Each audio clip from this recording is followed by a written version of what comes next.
Dealership service teams are leaving thousands on the table. Why? Because they're flying blind. Service advisors don't know their close rates. Managers don't see the coaching gaps. Motivation fades, revenue stalls. Introducing Rocket Booster, the next evolution of performance management and training for dealerships. See real-time close rates by product and compare against store averages. Fuel healthy competition with product-specific leaderboards. Track progress over time. Spot gaps instantly. But how does Rocket Booster actually work? It starts by connecting with your dealership's DMS system to gather real performance data. For example, how many customers say yes to service, such as brakes, batteries, or alignments? Then, Booster turns that data into clear dashboards inside the Rocket app. You'll instantly see how your team ranks in each product compared to their peers and store averages. And here's the game changer. Booster links your performance to personalized training. So you don't just see the numbers, you actually get the tools to improve them. With Rocket Booster, training isn't a checkbox. It's an automated performance engine. The results speak for themselves. Real lifts in performance across dealerships, where the whole team levels up. Every advisor, every product, every time. Advisors see how to win. Managers see where and what to coach, not just who. In short, real data, real insights, and real improvement.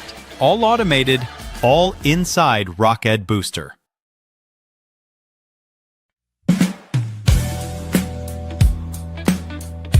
AI-ready dealerships preparing for the next generation of marketing. This next section, presented by Pure Cars, dives into what it takes to become an AI-ready dealership.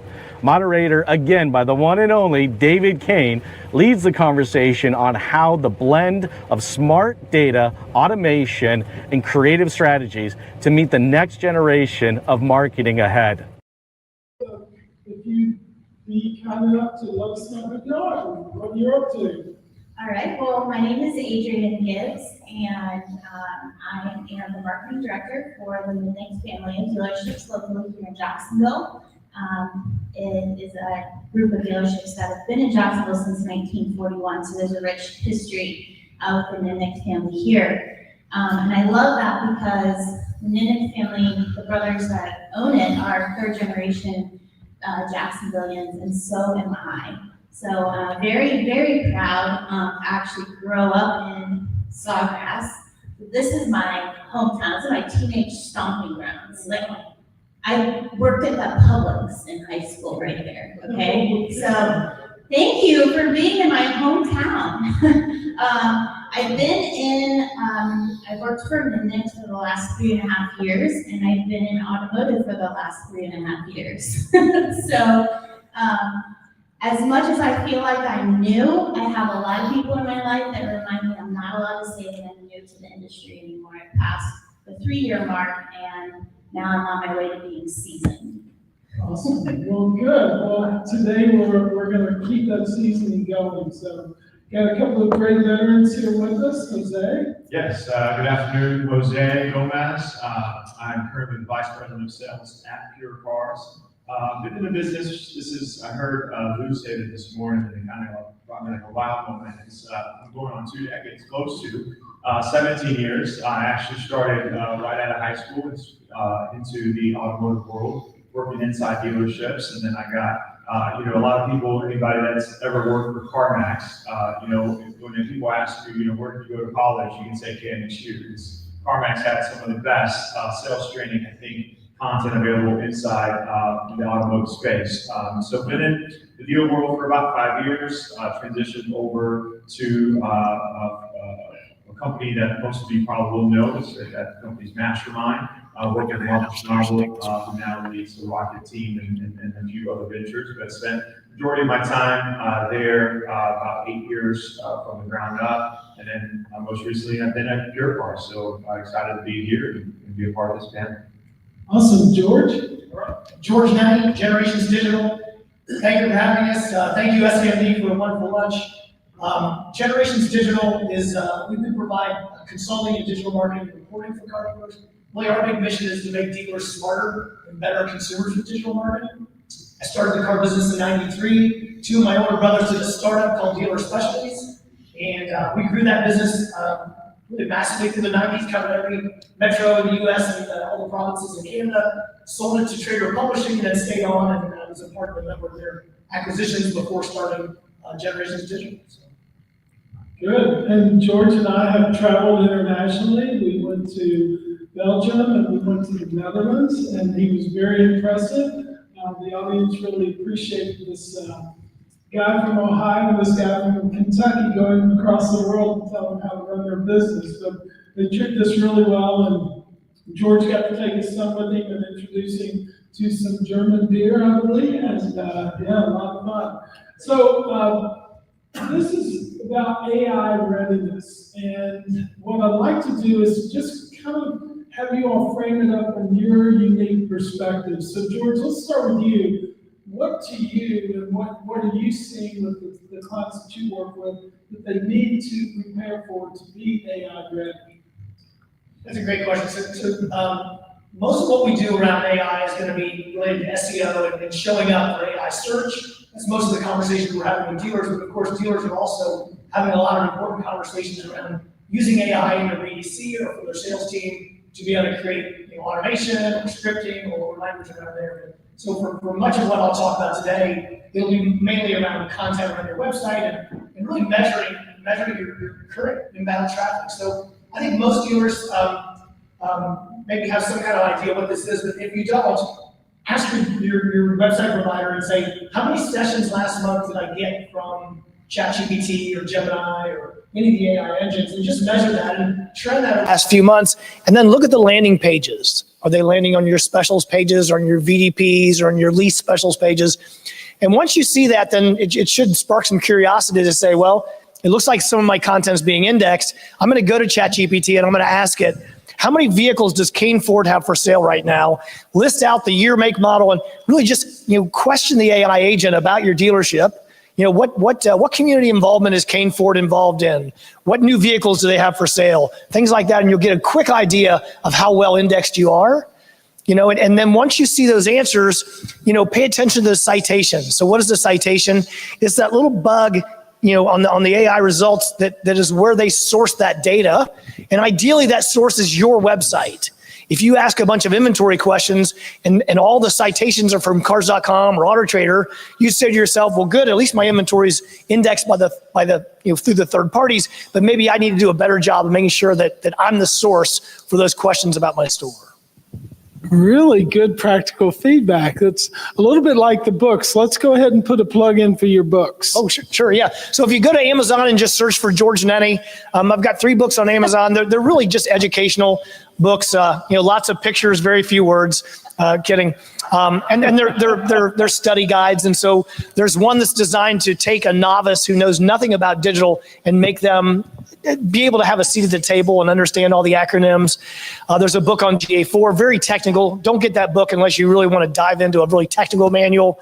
And the last one is all about Google Business Profile, local search. So thank you. Good, excellent. So Jose, what book have you, you're working on your book. I am. All right, so Jose, from a Pure Car standpoint, and you all do a lot. I mean, obviously you have your auto miner program and things of that nature. What are you all doing to help your dealers get AI ready? Yeah, I think for us, the biggest component for us is what I believe is the biggest currency that is available to dealerships today besides dollars, and that's the data portion, right? Being able to really identify your first party data and leverage and understand what to do with it.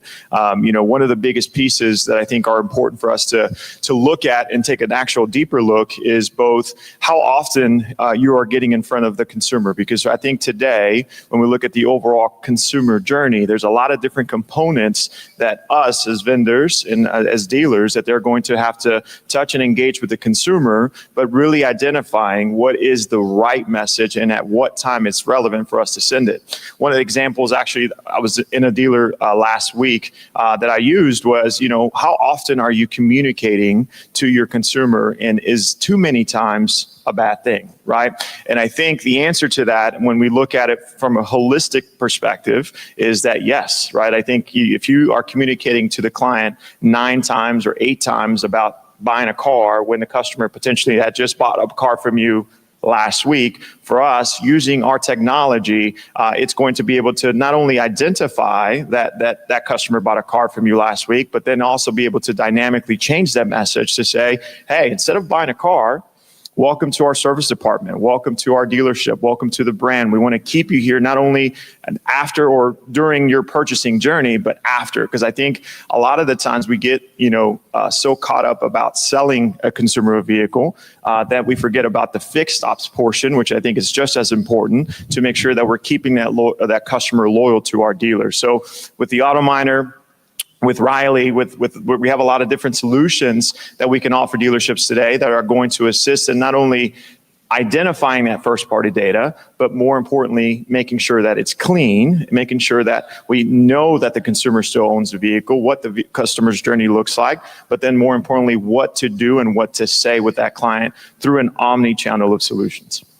Excellent, good. And as a sponsor of this panel, you did a really good job setting up your product. So great job, really good. Got to do it when you can. Yeah, absolutely. So Adrian, if you could, you're the only one that really fits the description of what Todd and some of the other panelists were talking about at the beginning of the day. You're the youngster with the computer, so do AI, right? And that was what George used to run into. Hey, you're young, you got a computer, you're the internet director. So that's a new role and a new responsibility. Let's talk about how you at your long-term dealer group have taken on this task, and what does AI readiness mean for you guys? Well, I think that our dealership group is actively in this process. Like, we haven't figured it all out yet, but we are having these conversations, right? And I think that's probably one of the biggest hurdles. One of the things that I had kind of made a note about when thinking about this session was that as a dealer, we can't just rely on the vendor to lead us in our AI journey, and how are we going to incorporate this technology. We really have to take that on ourselves, and we can't just rely on the vendor. So I think it's really important for us as dealerships to have people on our staff that understand the capabilities, that understand what our vendor partners bring to the table, right? Because there's a lot of noise. Yeah. There's a lot of buzzwords, there's a lot of noise, there's a lot of AI that's not AI, that's just algorithms. There's a lot of good information, bad information, and quite honestly, it can be confusing. And I know in one of the other panels, they were saying, it's constantly changing, right? Like, when I buy a computer today, it's already outdated, right? So think of that when you're ingesting that technology. And so knowing what technology to action first. And one of the questions that I put to the table is, what challenge do we have, and what solutions are we looking for, right? And is there a tool, a product, a vendor, AI that is going to provide that solution for us, right? Yeah. So our dealerships are with Pure Cars and with Auto Miner and have had great success. We are onboarding with Riley AI this month in November because we were ready to take that next step with the way we were actioning our data, the way we were actioning our campaigns. And just to add on to what George was saying, right? So as a marketing director, all of the things we're talking about today somehow touch the marketing department, the way we're communicating, the customer journey, right? The way the website looks, the way the digital retailing tool looks, the merchandising of the vehicles. It is a lot.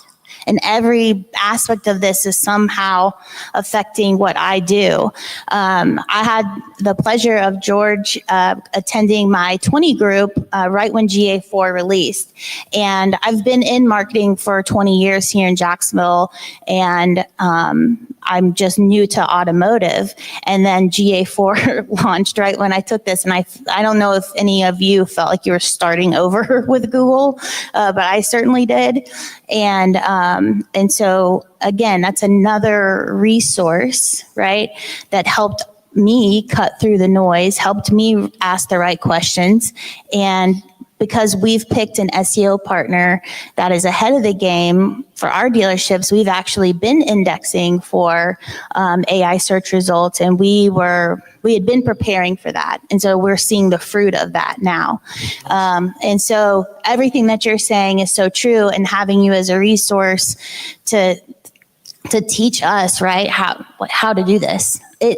It can be totally overwhelming, but taking it one step at a time, one challenge at a time, I think is really important. No question. If you'd like to sleep at night. Yeah.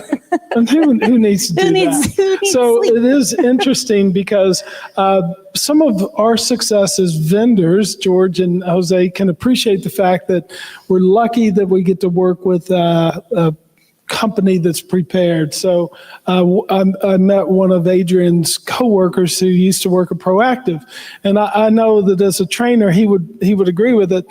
We're great trainers when the store is ready. So when you guys are working with stores, how do you evaluate their AI readiness? Because Jose, you probably, as a VP of this company, just sell them something, right? But you can't be short term. How do you think through that?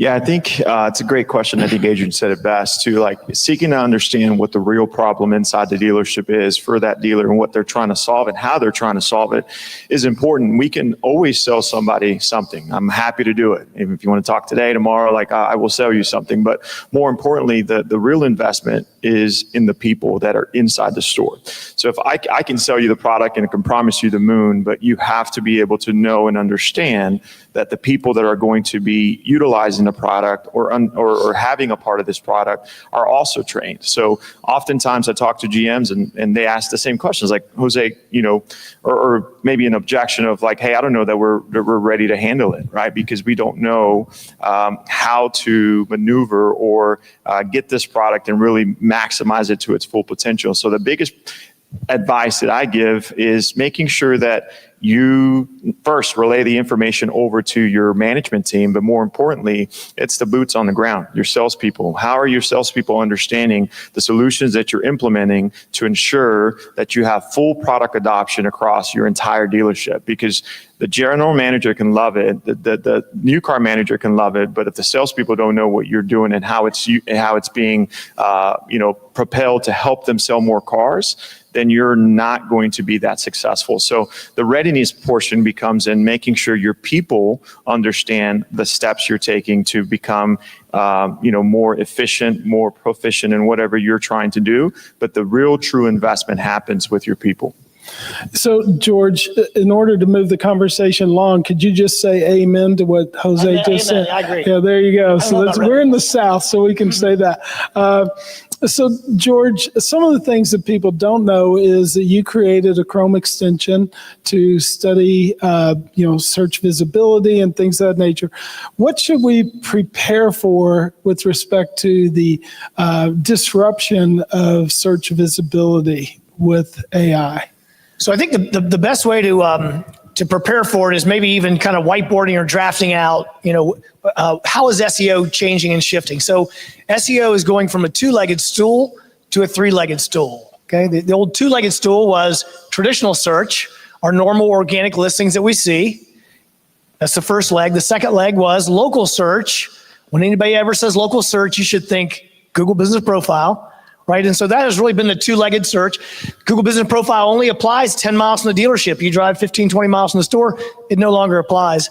Well, now we've got a third leg of the stool, and that's AI search. Some people are calling it GEO. I guess that's generative engine optimization, AI SEO, whatever you call it. The concept is, how do I rank and how do I get more than my fair share of clicks from the AI search engines? I think one of the first exercises is for the dealership. I think this is a great exercise no matter what. If you're running Pure Cars paid search, or you're doing SEO with another company, whatever, every dealer should know their very best keywords. Okay, every dealer should know their very best keywords, and they're the same for paid and organic. I have this kind of discussion often, with agencies. It'll sometimes feel like, hey, these are our paid keywords, not our organic, and I really think that those should be the same. Your dealer name, the dealer geo, Ford dealer Lexington, whatever it is. And as you outline all those keywords, you can start putting them into buckets to say, which of the three legs of the stool are they? If I'm doing a dealer near me, Chevy dealer Cincinnati, whatever it is, that's going to be a local SEO. That problem is going to be solved by Google Business Profile, probably not AI. Go into ChatGPT and say, best sushi near me, right? It doesn't do a good job of it, right? Local SEO is safe. All your efforts you're doing around local SEO will probably not be affected by AI in the near term, okay? But then when you look at some of your other content, like for instance, let's say that you're paying an SEO company to rank for Silverado bed lengths, and we're on page 1 for Chevy Silverado bed lengths nationally. That's probably not a great thing, right? Because that is very susceptible AI. That answer will be answered by AI in the future, and you'll never get that click. So if your content strategy is all around answering facts, 0 to 60 Hemi times, towing capacity for Ram 1500s, all that's going to be replaced by, it probably already is all replaced by AI SEO. So you're not getting those clicks now. So really, as you separate those, David, I think you'll be able to put them in different buckets to say, is this a local search keyword? Is this an AI research keyword? And I think overall for automotive, most of them are not AI centric. Most automotive search terms, if you're a travel agent or if you're in the weather business, most of them are AI search answers, right? But for automotive, dealer near me, Weiler Nissan, whatever I'm searching for, AI doesn't really inject in there and help, Wow. So, Adrian, I'll just throw this out to you. What he described just added a layer of complexity to your work. Isn't AI, the promise of AI, supposed to make life easier, more efficient, so on and so forth? Let's talk about how you oversee the vendors that you choose. And you mentioned earlier, you have to be educated so you can pay attention to what's going on, because there might be a vendor that says they'll do something and they don't really do it. Does that happen in this industry? Yeah, I saw it happen once. It was that one time.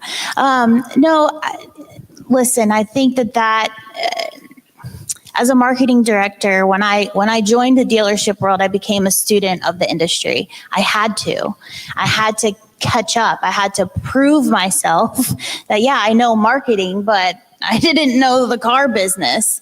And I'm still learning the car business, but I know what it's like to be a consumer, right?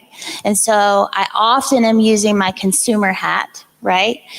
When I'm thinking of our strategies and things like that. But when you have to hold your vendors accountable, you have to have more than just your check-in meetings or your, you get your, odd like generated reports into your inbox. You have to then go and look at those things. You have to dissect the data and you have to ask questions like, why is this, right? Like, why right now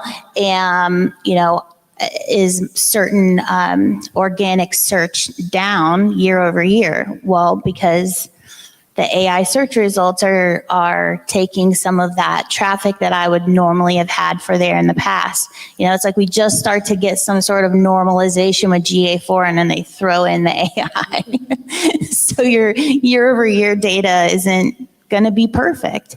But understanding why, I think becoming a student of these things. And if it's not you in the dealership, make sure you have someone that is learning and that you can trust, right?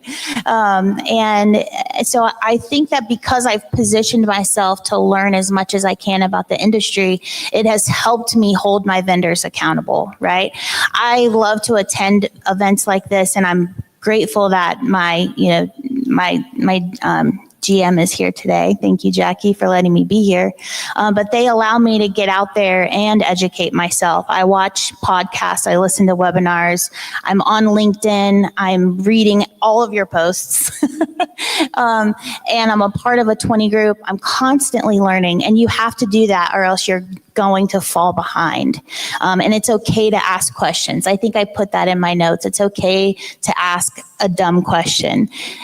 They say there's no dumb questions. There are dumb questions, okay? Like, there are dumb questions.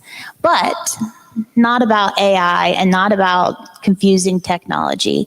And I think, too, there is a generational gap that we have right now. We have a lot of people that have lived this industry without the confusing technology, and now they're thrust into it, right? And so you're having to catch up as well. And so, it is a lot and it is overwhelming, but taking that one challenge at a time, holding your vendors accountable, making sure that the people that are on your staff know the questions to ask. Because, for instance, we run all of our digital ad through Pure Cars, and I have a bi-weekly meeting with my team from Pure Cars. I have a monthly SEO meeting with my SEO team, but I'm in communication with them constantly throughout the month. We use those meetings to follow up and go over data.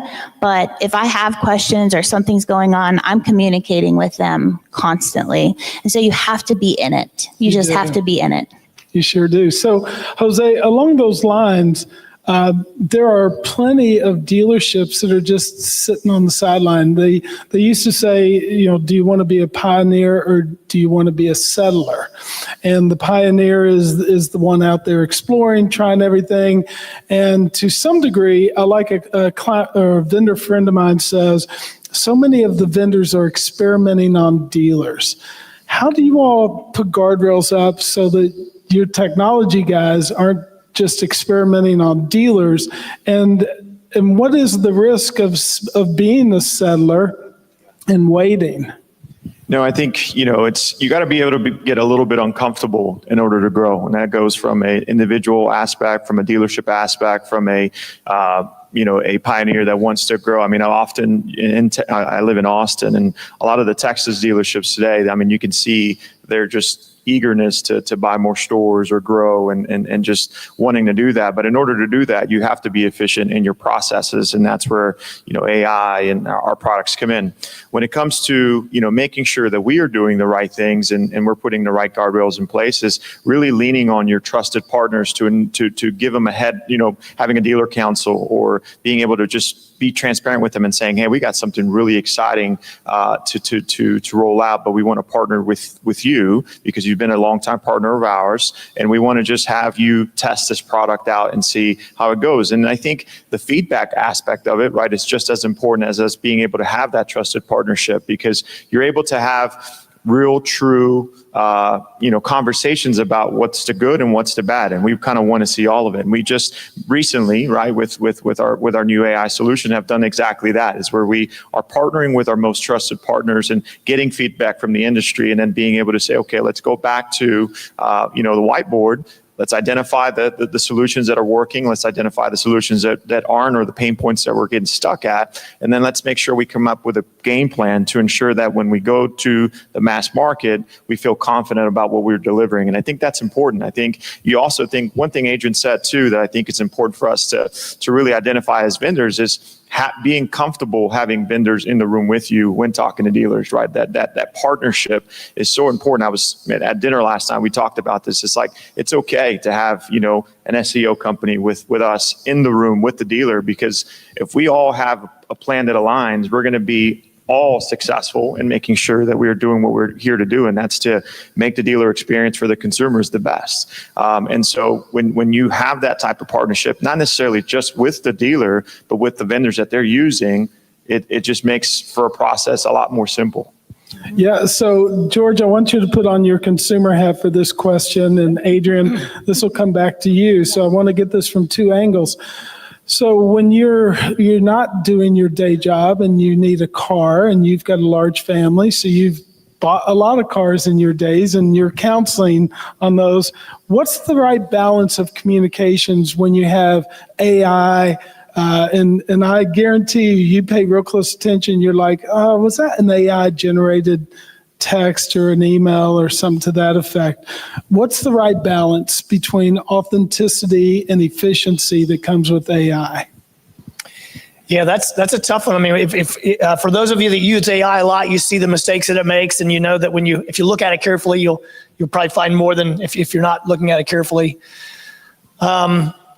I mean, I'm probably not great for the car business. I'm a buy and hold, drive until the wheels fall off. It's terrible. But so I don't buy as many. And when I do, I'm buying I'm in your under 20,000 or under 15,000 drop down menu, trying to find those, and I've done pretty well. I think for me, it's going to boil. I don't know if this effectively answers the question. It's going to boil down to reviews, and I wanted to make sure that I injected this in. ChatGPT, cannot see Google reviews, so if you ask who's the most reputable Chevy dealer in Cincinnati, it's not going to source Google reviews. It's going to source all the other reviews. And so I think that's the one thing consumers will still kind of bank on, and they'll still kind of focus on is your reviews. And those are here now, and those will be here after AI SEO, if it ever takes over. I don't know. I mean, someone made a comment earlier in a session around the power of phone calls. My kids generally, I ask them about their car shopping process. They don't send in leads; they make only phone calls, and I do think that's important. So I think, probably that real human touch. I was hoping maybe a question would come up around chat, AI chat versus human chat. Like I ask dealers all the time because there's such an onslaught of AI chat, and I don't enjoy it, but if it satisfies the masses, so be it. But I feel like maybe there's going to be a pushback toward more human chat, just because the AI chat sometimes just gets so goofy. I don't know if I really answered the question. But. It is interesting, Adrian. I'll tee it up that way. Would you rather have an effective chat agent answer questions, even just following what you feed into it, or would you rather have an authentic person that might make a few awkward errors, who's well-meaning, and you have to make that decision each day as you deploy AI in communications. Let's talk about that. Yeah, so this is AI chat, responding to chat. This is a very current conversation. In fact, I'm getting text messages while I'm up here from my team because with the chat provider on our website, on one of my stores, I just turned on live chat, right? Because my analytics showed me that my customers were bouncing when they clicked the chat bubble, and then I asked them for their information, right? And they're like, oh, I just want to chat. I don't want to give you my information. So I studied that for 3 months, and I thought, okay, let's see if we can fix it. So we switched to a live chat. Now, I'm not going to mention the vendor, but I also have an add-on to where a live person is responding to my chats, right? And my staff is logged in and can respond, okay? My phone is getting blown up today because we're not responding fast enough. And I'm like, well, where's the company that I'm paying to respond, right? This is an active thing. The same company, and I do love this vendor, when I email my rep, okay, they have an AI tool, and I didn't know this at the time, that is responding to his emails that are coming in if he's at a meeting. And I kept going in circles with him over email, and I'm thinking, is he on drugs today? Like, am I not making myself clear in my question, right? Here I am thinking I'm talking to Brian. And then he jumps in and he says, I'm so sorry, that was our AI responder. And I was like, oh, I didn't know you guys did that. So please don't sell me your AI chat tool, because if your AI can't even respond to your customer service correctly, why would I sign up for your AI chat tool? There's another vendor, I tested their AI chat, and it was good but I didn't like it. It wasn't good enough. And at my 20 group just a couple weeks ago, a dealer came with their marketing director and handed me his phone, and I read this entire conversation with the Drive-Centric tool, the AI tool there. And I've never seen anything like that. It was incredible. And I just realized I said the vendor's name. But Steve Ressler will appreciate yes, that. he would. Yes. He would. Well, somebody tell him that I still love him, even though I haven't bought his product yet. But in all seriousness, chat is a big thing, right? A lot of our customers are trying to engage with us over chat to ask about their service appointment, to find out about a vehicle, and we have all of these tools, but sometimes they aren't working perfectly. Again, it goes back to this accountability with the vendors. And just because we think, oh, AI can respond, and it's cheaper than having a person responding, right? The AI tool doesn't always work. I also am not 100% crazy about the way my staff responds, right? Some of them are more polished than others, right? So you're constantly in this battle, training, learning, making these decisions, testing something. Now I'm realizing, was it a mistake to turn on live chat, or can we figure this out, right? And so that is a very real thing that I'm dealing with right now. And I was trying to use analytics to make my decision. And now I'm watching it unfold, and, maybe I'll have some more to add tomorrow after I check all these text messages. Excellent. So, Jose and George, if you'll lend an ear to this, thinking of AI privacy and some of the responsibility around customer information, what should dealers look for? And obviously, as part of your all's training as representatives of Pure Cars and AutoMiner, you touch on data privacy and customer information. What should we really hone in on? Yeah, I think that's a great question. Is one, I would say make sure you're asking the right questions, right? Making sure that you can validate that especially today. I mean, we were at Digital Dealer 2 weeks ago, and one of the pieces that we talked about was that there was a lot of newer AI companies available to dealerships today, and some are so eager to get to market that often they forget the step of the privacy and the safeness and safeguarding the information and the data. So I think making sure as you're having these conversations, I think we're in the era of decision making. I think last year for dealers, they were in the fact finding phase.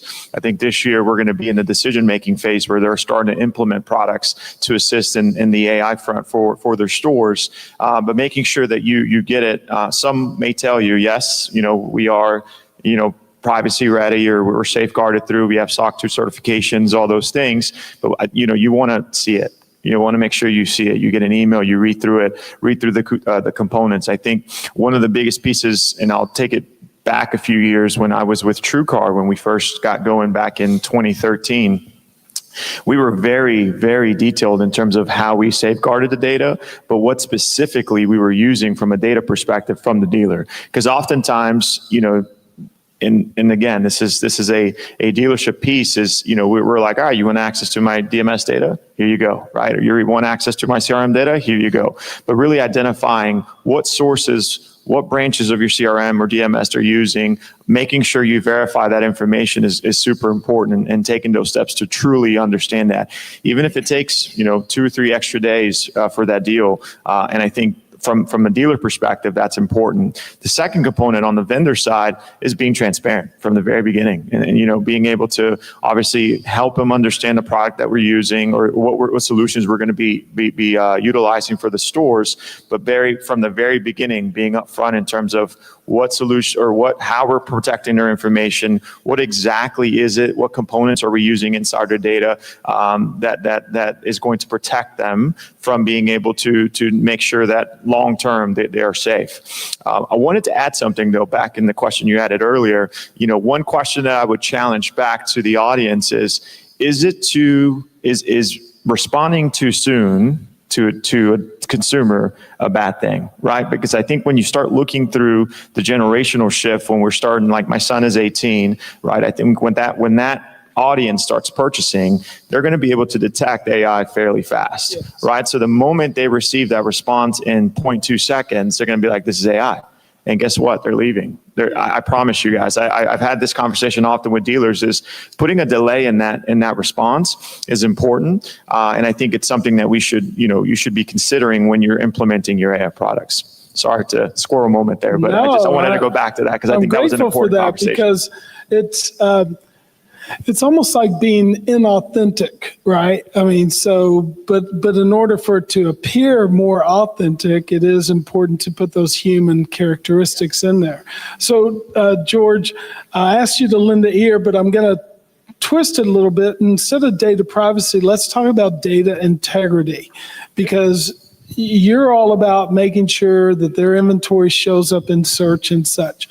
How important is it when they're leveraging AI tools that might not necessarily have the framework to support data integrity? Yeah, so back to the point of looking at the citations for all, when you're quizzing ChatGPT, and that's one of the best pieces of advice for someone who doesn't work with AI or use it on a regular basis, is just begin having a conversation with it. And I was at a 20 group a few weeks ago, and the dealer was like, I don't know what questions to ask. And I just said, just pretend I or someone's sitting next to you and you're just having conversation, and you'll find your way there.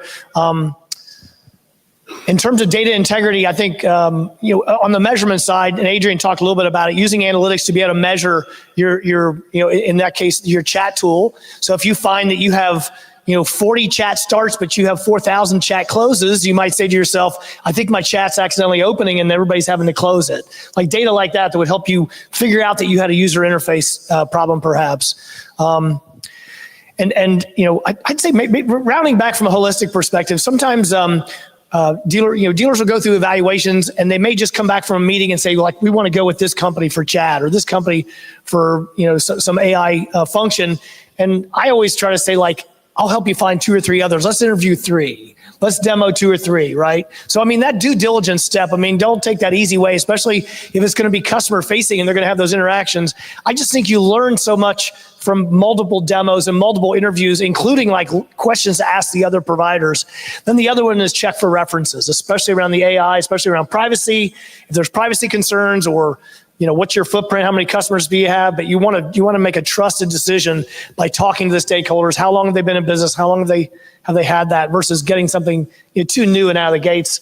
Again, I think from an SEO perspective, ignore the people that are coming to you saying, do you realize that you've lost 30% of all your search traffic to AI over the last year? Yeah, trust me, you don't have to look. You've already lost it. Pay us $2,000 a month and we'll get you AI SEO ready.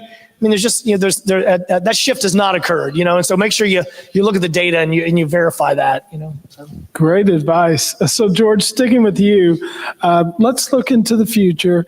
What do you suppose is the next big opportunity for AI and automotive retail? And we'll just come across, and Adrian, we'll let you wrap us up. Yeah. I think, the agentic AI, right? Where we all have agents and we're not really, we just basically tell our agent to say, I'm looking for this kind of under $20,000 car in Southwest Ohio. I only want to buy from a franchise dealer. Tell me when the Honda Civic gets below 12,000 in any of those dealerships, less than, and so that agent would now be chatting with you. And so you think you're chatting with you're not, and the lead came from an agent and all of that. So just preparing for agentic AI and consumers no longer maybe making that phone call and having their agents, strike those. In terms of preparing for that's a tough one. I'd go back to, like, if it were my store, I would just want to make sure that I was as indexed as I could be and that I just had no obstacles and to keeping AI from indexing my site. And I would just ask those questions. Again, ask it to list your inventory. Ask it to list your inventory in a table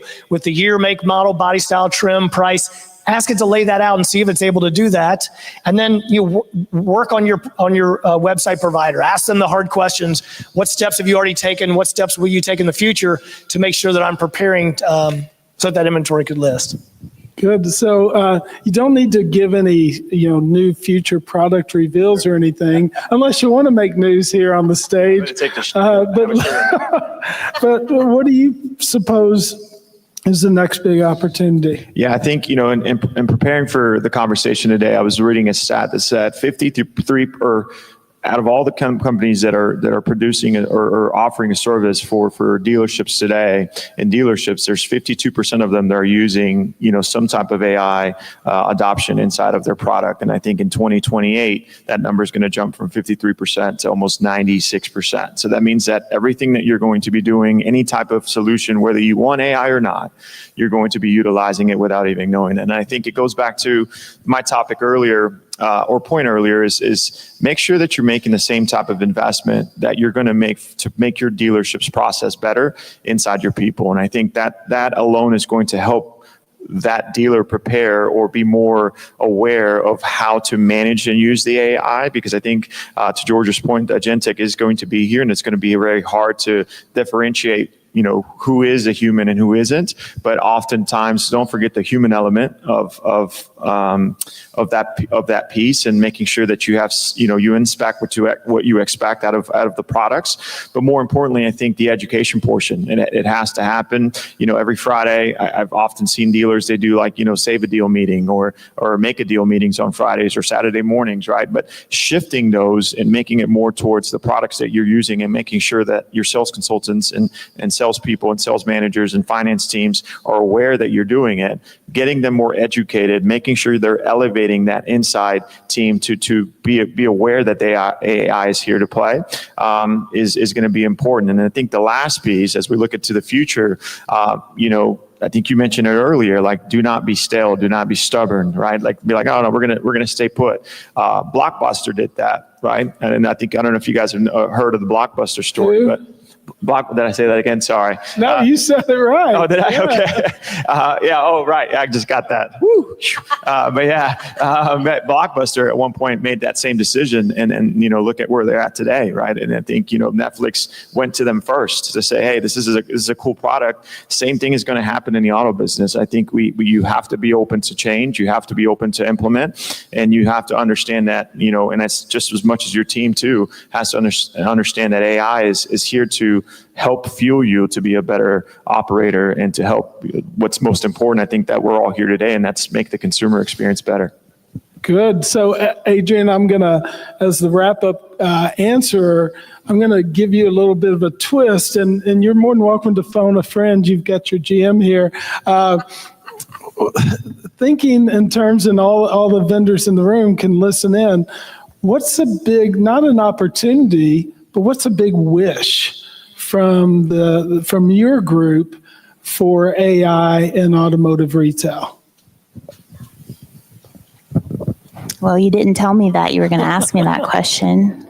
But I did warn you I might throw a few ringers in there. No, gosh, that's a great thing. I'd have to really kind of think about that, because I think there are challenges in so many departments, right?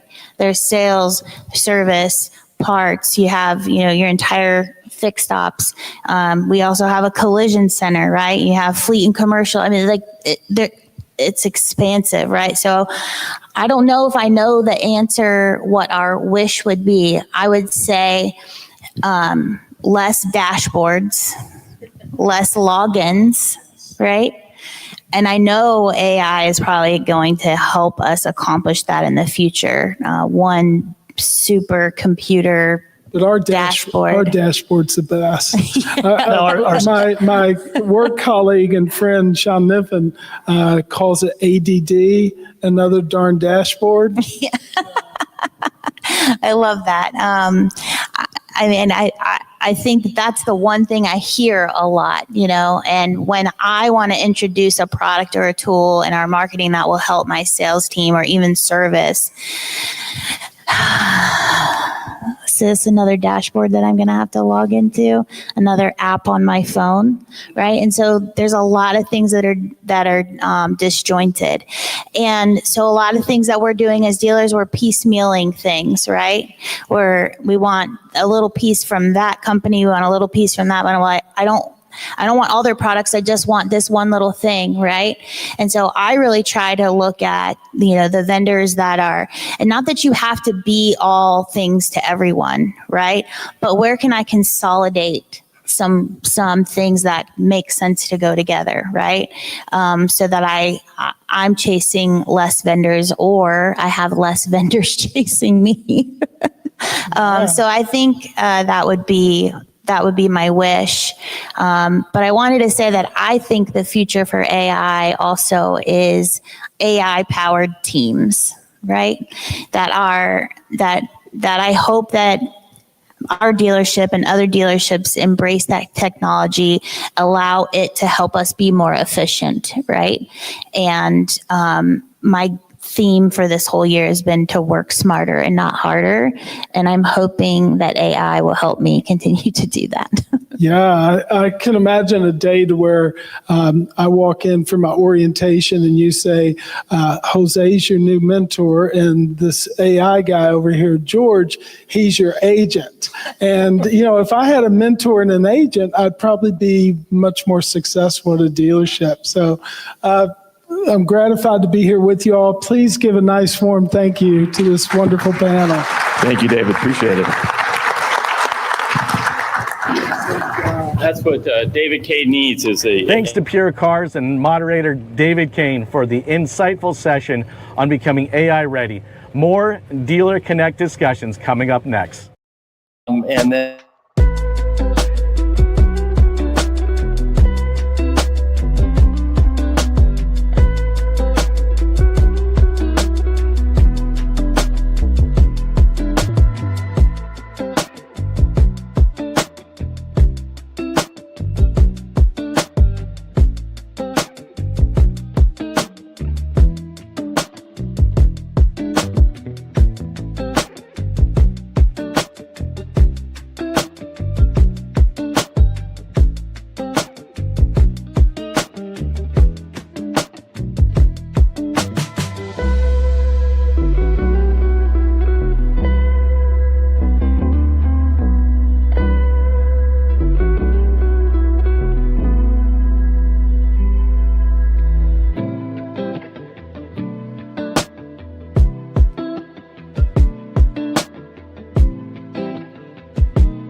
AI Identity Resolution, fix customer data, unlock actionable insights. Sponsored by Dealer Blue Sky, moderated by the one and only Charlie Volgenheim, focuses on the foundation of all AI success. Data quality, learn how identity resolution connects systems, cleans records, and unlocks powerful customer insights that even every dealership can act on. Sell ultra luxury sprinters to the top 5% of America. I don't do anything as cool as them. I'm still a dealer. I sell cars. I like making money, and I'm looking to see how I can be as innovative and use AI to be able to bridge that gap. And since we're talking about the customer data, I think that it's important for us to just bridge that gap with customer data. Yeah, it's super obviously a hot topic, right? Everyone's talking about data right now. So I thought it would be fun to kind of kick it off around that. Like, why now? Why do you think data has become the biggest driver in our industry? You want to start, Gray? Yeah, well, I don't think it's become, it always has been. It's just we've woken up to it in the last few years, right? I've been doing this manually since 2016, 2017. But when you look at what we do as dealers or as business owners or operators, the data tells the story. So I'm going to dive into Ultimate Toys for a moment with a background, my entire career in franchise automotive, which is a little bit more varying across the board. So when we look at what we sell $185,000 Sprinter vans, to a market that is very unique. It's a very niche market. And we're an 80% cash buy audience, and we sell over 40 a month. So we're pretty high volume for what we do. And when I came on about 6 months ago, they were averaging about 20 sales. Now we're at 41.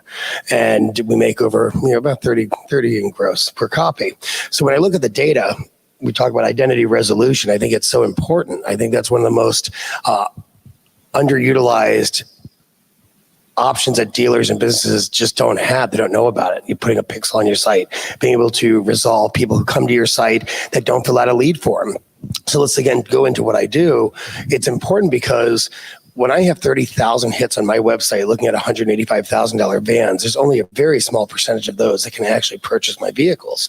So what I've done is I partnered with a couple different data providers like M1 Data, who I believe is here as well as RB2B. And so I'm resolving anywhere from 15 to 20,000 identities on my website every single month that I normally wouldn't have any information about. And in that identity resolution, it's not just name, phone, email, and address. It could be political affiliation, it could be interests, lifestyle, affinities, anything you can think of. And so what I've done is I've actually used AI to take that data, segment it out into a higher demographic audience that I can then segment to other campaigns and other channels to get us out in front of the right audience. Yeah, that makes a lot of sense. And, I look at that. So 15 years as a dealer, was data a priority back then to you, or have you seen it change over the last bit, especially with the introduction of AI into it? It's always been a priority, but the last few years have really changed how that data is described to us out there. For instance, it used to be this nice, cute, funny funnel that people would fall down, and it was almost like you have a homing beacon and you could track people from site to site to site to site and see everything. Now it's more like a radar that every so often something circles around and you see a blip, right? And with consumers shifting from this interest-based shopping patterns more to intent and behavioral-based marketing channels and how they behave, that is way more important because that's what we're moving to. Because interest-based are dead. Hey, if you looked at a house 6 months ago, doesn't mean you're really in the market right now. Even though you might every once in a while look at a house, doesn't mean you're in the market of the house, right? Behaviors matter way more than anything else, and the data is the only thing that tells us behaviors. Yeah, it's a good point. And, I'm going to throw this down all the way to you, Jason, at the bottom from the dealer's perspective, because when you think about that, your data is so valuable because you are the transactional point. I think every marketer covets the transactional moment, right? It's the most valuable data point, right? Like I know someone transacted at this point, bought a car, sold you a car, came in for service and got a approach. So, what are you looking at today that's different maybe than a couple of years ago inside your data and your customer profiles? Well, that's huge. And I think being able to de-anonymize the people that are actually hitting your site to see, so we're spending all this money on marketing, and how do I track whether it's effective, whether it's efficient, and who do I give the credit to? Do I give the credit to vendor number one, vendor number two? All of them, right? All of them, yeah, of course. They all sell you five cars a month. Everybody you speak to, you have the weekly call with each one, and each one takes credit for it. But then take that to the next level where you're talking when you have the transaction actually happens. I think we could do a much better job as dealers at cleaning the data in-house. So I have John Smith, who bought a new car. Then I have Jay Smith, who visited our service department. And then I have J. Smith, who submitted a lead. And those do not append, they're not merged, they're not as clean. So if I'm going to use the data within our dealership, and I want to be able to have one full life cycle of what has this customer done with us? How have they transacted? What do they prefer? And more importantly, what's the lifetime value of that customer to us?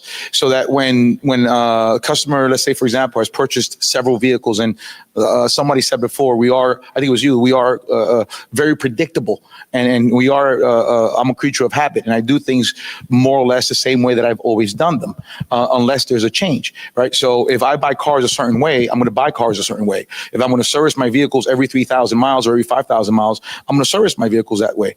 And wouldn't it be great if a service advisor was able to have all those records together and be able to say, pull the information, upload it and use AI and say, give me the best pitch, give me the most effective pitch, give me what this customer is normally used to doing at this many miles that the car has currently, right? And I think that it just makes it more effective when we're able to utilize that data, have clean data where we know who our customer is. Yeah, it makes a lot of sense. So, Gray, on you, like thinking about, like you said, you're using Pixel data, you're using Adam's company for business results, right? Adam Robinson's conversion, which I love that tool. Super easy. I use it myself on Core. So I am really curious, like, what have you done different now once you got in there over the last 6-8 months to kind of tie down the data so you can get the intelligence? Because obviously you're in a real niche, right? Real niche market. So what are you doing and applying with data to find those right customers beyond the Pixel? Well, beyond the Pixel, I look for the repeat customers like we always do, right? Because the product is so expensive, 1, 2, 3 doesn't do much for me. And so being familiar with the one Pixel that I have, when you get 10 or more, that's someone who's really hardcore shopping, right? And so I take that data, and when I start getting 10, 11, 12s, I then push out more personalized communications to them in a mass setting, but I know what they've been looking at, what we need to highlight. So we're able to take that data that was anonymous, de-anonymize it, action on it, and actually prove ROI. Where in 3 months, this isn't a lot for a franchise dealer, but for us, 100 leads is a lot of leads. We sold 4 of them and made over $120,000. And that was from a less than $1,000 a month Pixel. So just being able to take that data and create the actual, action items afterwards, such as the communications, we've been able to convert them to the hard sale. Yeah, super awesome, man. And back to you, Chris. So, tell us, obviously from a marketing perspective, today in the world, obviously combining data, like Jason said, is very difficult actually to triangulate data, because that, Todd Smith, T Smith, Todd Lear Smith in a data set, it's very hard to build the weights and measures. So what are some of the things you're using and doing today? Obviously AI can play a part in that, but a lot of it's still, I find, old school data work. Yeah, I think that's where most people don't understand where AI and the state of AI is right now. One of the biggest problems with AI is the computational cost. It's not a normal SaaS where SaaS can have 97, 98, 99% margins. When you're thinking about the things we're trying to get AI to do in this room right here, you're talking about having cost of goods sold margins of 40, 50, 60% sometimes because of the processing power that goes into this tokenization. And so the raw output of trying to go through and identify with AI all these disparate systems is not cost efficient whatsoever. And that's why you haven't seen it. So a lot of this is still a lot of manual back-end power work, which is deterministic systems where we're doing matches on email, stuff that we can do, household data, whatnot. But it's still a flaw in the system because deterministic matching only has about 75 to 80% match rates, where AI gives us that probabilistic match. It's like, hey, the fuzzy logic, but this is where you're a proponent of, and you always talk about, it's like, we have so much dirty data everywhere, and it's being, gatekept by every single vendor that we deal with, which we all deal with 30 freaking vendors that all need to be sued sometimes, to be honest with you, on these data regulations. But it's not an easy thing. And I can tell you that you give me one CDP company, another CDP company, another, they're all doing it differently. Yeah, I mean, it's super interesting, when you look at this data landscape that's evolving in auto, and auto dealers like you're having to switch into becoming kind of a data company, right? Because, you want to get more efficient operationally, you want to get more efficient with your data. So thinking about that, what are you looking to do over the next, 3, 6, 12 months that's a change from typical business as usual? Are you going to do deeper into your data to figure out how to be more efficient marketing? How do you see leveraging AI over the next little bit in your dealership? So from a marketing perspective, which you want to make sure that you have the best advertising dollars associated with where you're going to get the maximum bang for your buck, being able to just train the staff on the importance of that. Holding meetings, making sure that when someone's entering a customer, not creating a new profile when there was a lead already there, and creating a new profile, something as simple. I want to get paid. Yeah, and Gray's not quicker. There. And I hate having to have those red boxes where you just can't enter information. But sometimes you just need to do that. You either block it where it just doesn't happen, right? Where in the past, those conversations were just not happening. It was like, oh, just create another one, just do this deal and just go ahead, do it. Now understanding the importance and getting everybody to get the buy-in along the sales process, so that the salesperson, the sales manager, the finance manager, even the person that's doing the billing and the DMV work, that they all understand the importance of having clean data. And like you said, it's all, there's a lot of manual work that's involved with it. And I've tried, a couple months, let's take every lead, every person that touched our CRM, let's export it, let's go to Excel. Okay, now let's filter now. Okay, now let's put that through AI and say, find all the duplicates that match 2 or 3 different fields. And then what do you do with that? And then you go back inside and I have to go one by one and go merge and go clean it up. And it makes it very, very cumbersome and very difficult, especially for car guys. Right? This is not what we do. We're not a data company. It's not what we specialize in. I want to sell more cars and make more money. What does this have to do with that? So just, I think a lot of education and understanding where the industry is going and being able to have the cleanest or the data with the most hygiene, I guess you would call it, that it's not clean, but it's a little bit more cleaner than what it traditionally would be, being able to make better decisions. Now, I guess, let's say, for example, 6-12 months, we have cleaner data, I can make better decisions because my decision is going to be based on the results. So if I spent 20 grand on this, 30 grand on that, on whatever campaign it was, now how do I go back into that and create those consumers that either purchased from us 18 months ago, 16 months ago, 22 months ago, and how do I now come to market to them with a relevant message based on whatever they're driving, whatever they're paying, based on their service records, so that it seems like there is an actual relationship. It's not just, hey, your lease is up, you got to come back to us. You haven't even spoken to us in 22 months. What are you talking about? Right? And it's just being there, being relevant with a good message. But I think that only happens when you have good data. Yeah, Greg, how about you hop in there? Well, I think there's a twofold there, right? Because we're dealers and you just want to sell cars, right? Typical franchise dealer group. So there's a flip side. And this is one of those things that the industry has to realize, that if you really want to be efficient and have clean data, good messaging, and have all the perils that AI provides you, you also have to be willing to write a check. Because you brought up the point, you didn't go into details, but AI is based on a token system. How many queries back and forth is the hard cost of the AI products and services that you're using? And so when you look at a lot of the AI providers that are out there, they're 4 figures. They're thousands of dollars per rooftop.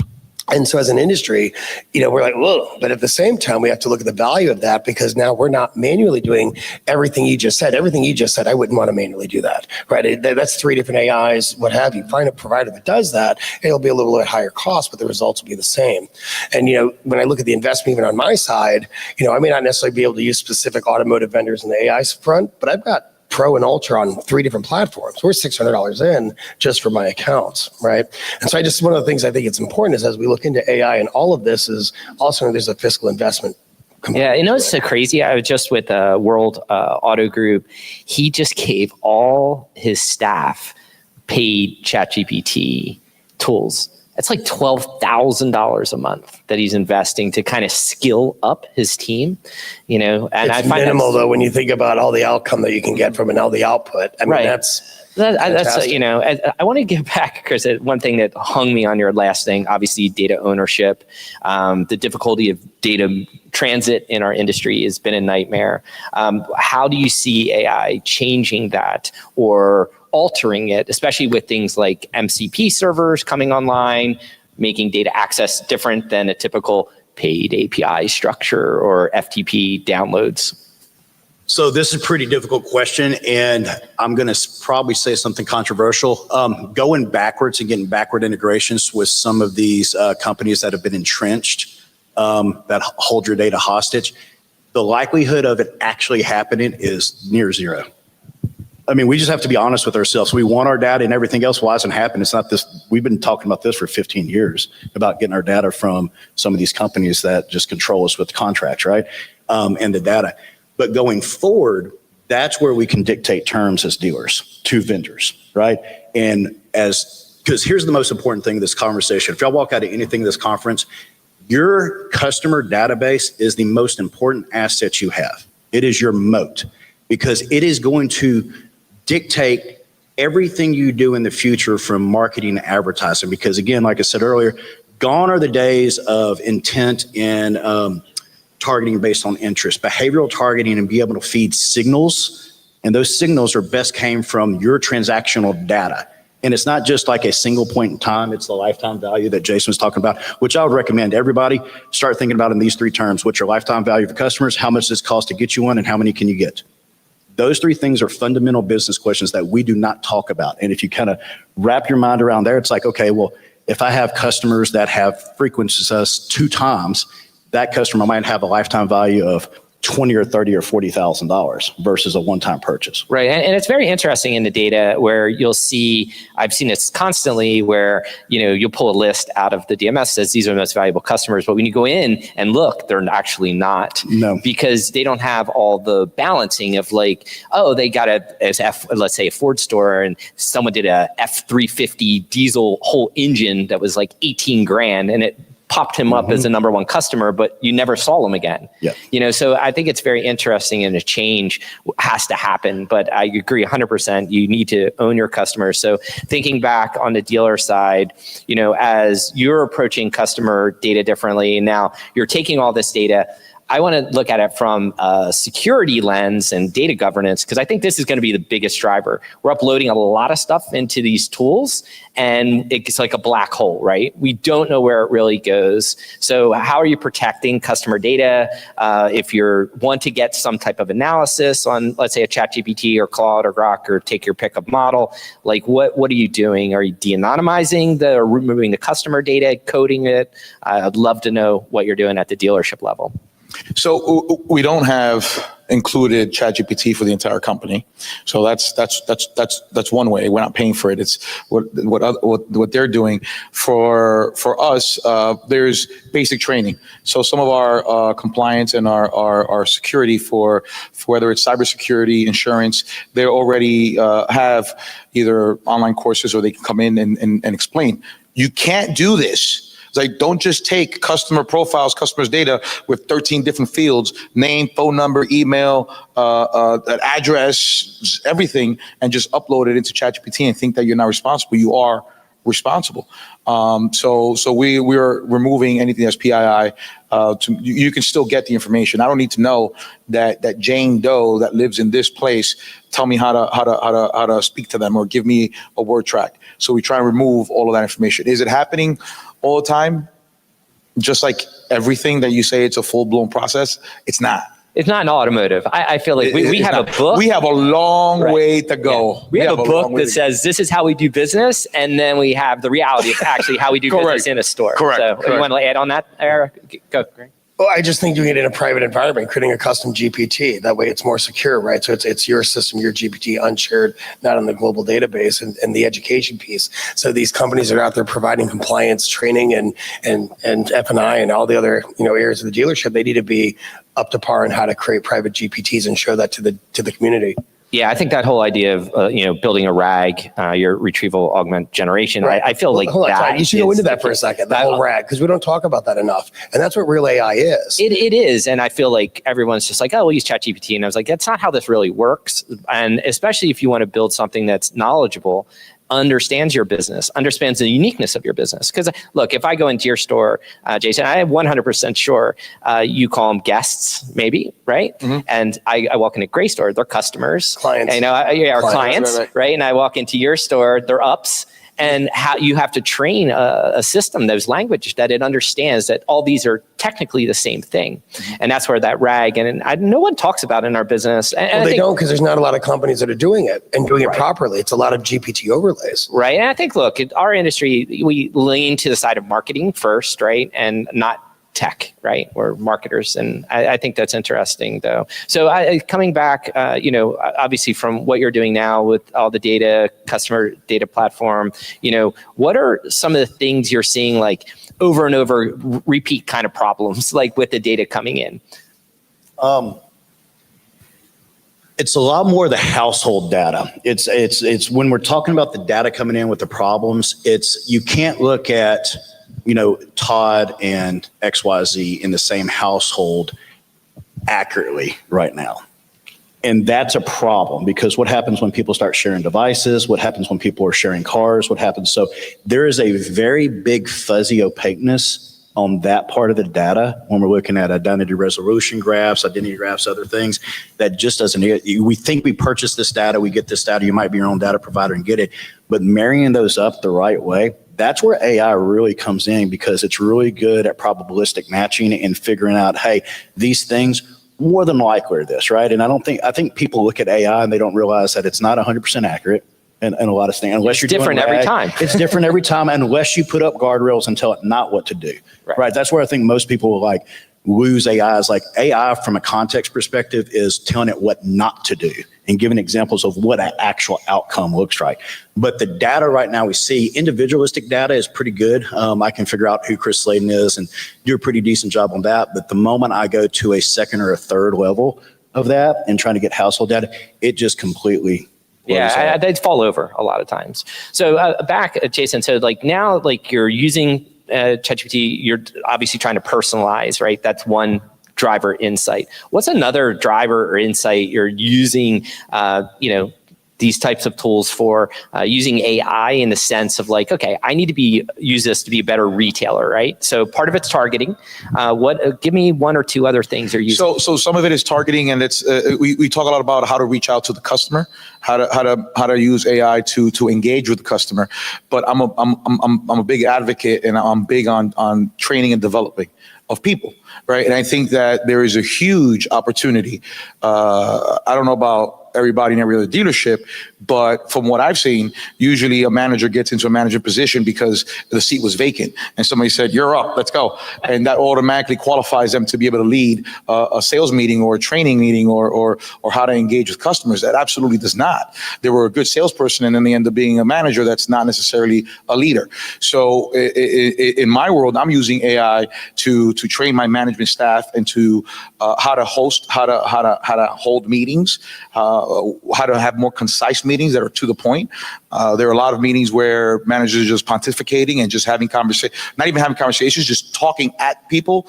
And it's not, we were just talking about it during lunch, and it's not about, like if I have a message that I want to get across and I tell my management team, this is what I want to implement, this is what I want to do. I don't need you to communicate that. I need you to connect with them and have that, be effective in that communication.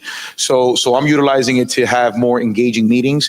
I love Gamma AI. If anybody's used that Gamma AI, so you build presentations I with build Gamma, presentations right? off of that, and so I'll use ChatGPT to be able to get an exact prompt of what I want, and I'm known to have 3, 4, 5 minute, voice prompt, like this is the query, this is what I want to ask, this is how specific I want to be, and have it then give me the context or the information that's going to feed into the Gamma AI and create a presentation.